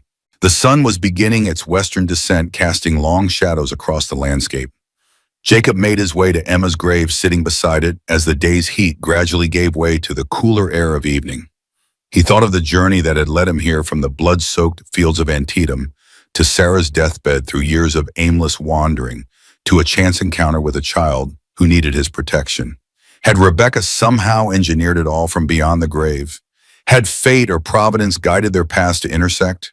Or was it simply the random collision of wounded souls seeking healing in a world that offered too little mercy? Jacob didn't know, and perhaps it didn't matter. What mattered was that Emma had found peace in her final moments, that Sullivan might find redemption through justice and remorse, that Pinkerton had discovered the limitations of law when confronted with the complexities of human suffering. And Jacob himself, he had found, if not absolution, then at least understanding of his past actions, of the nature of mercy, of the thin line between helping and harming that every healer must walk. As darkness fell and the first stars appeared above the valley, Jacob built a small fire near Emma's grave. The flames reminded him of the campfire where he and Emma had sat that first night in the valley, discussing Sarah and the nature of love and sacrifice. "You were right, Emma," he said aloud, though there was no one to hear. "About Sarah being proud, about love sometimes meaning letting go. I think I understand that now." The fire crackled in response, sending sparks upward into the night sky. Around him, the valley settled into the peaceful rhythms of evening, the soft hooting of an owl, the distant splash of the river, the whisper of wind through the pines. In this place, Rebecca had promised wounded souls could find peace. Jacob didn't know if he believed in souls or an afterlife where Emma and Rebecca and Sarah might somehow exist together. But he believed in this moment, in this valley, in the healing that comes from facing one's past rather than running from it. For now, that was enough. Tomorrow would bring its own challenges, practical concerns of shelter and food for the coming seasons, the emotional work of processing all that had happened, decisions about whether to remain in the valley indefinitely or eventually return to the world. But tonight, under the vast canopy of stars, Jacob Reynolds, once a battlefield surgeon, once a grieving husband, once a drifter without purpose, allowed himself to simply be, to breathe, to remember, to begin at last to heal. The moon rose over the mountains, casting silver light across the valley, across the river, and the meadows, the minan, and the wildflowers, the grave of a child who had changed so many lives in her brief time on earth. And in that gentle illumination, Jacob thought he glimpsed, just for a moment, three figures walking among the flowers. A woman with auburn hair, a child with wise dark eyes, and Sarah, her golden hair shining in the moonlight, her hand extended in a gesture of welcome and forgiveness. Whether vision or memory or wishful thinking, it brought a smile to Jacob's face and peace to his troubled heart. In the Valley of Souls, where the rules of the outside world held no sway, perhaps such things were possible after all.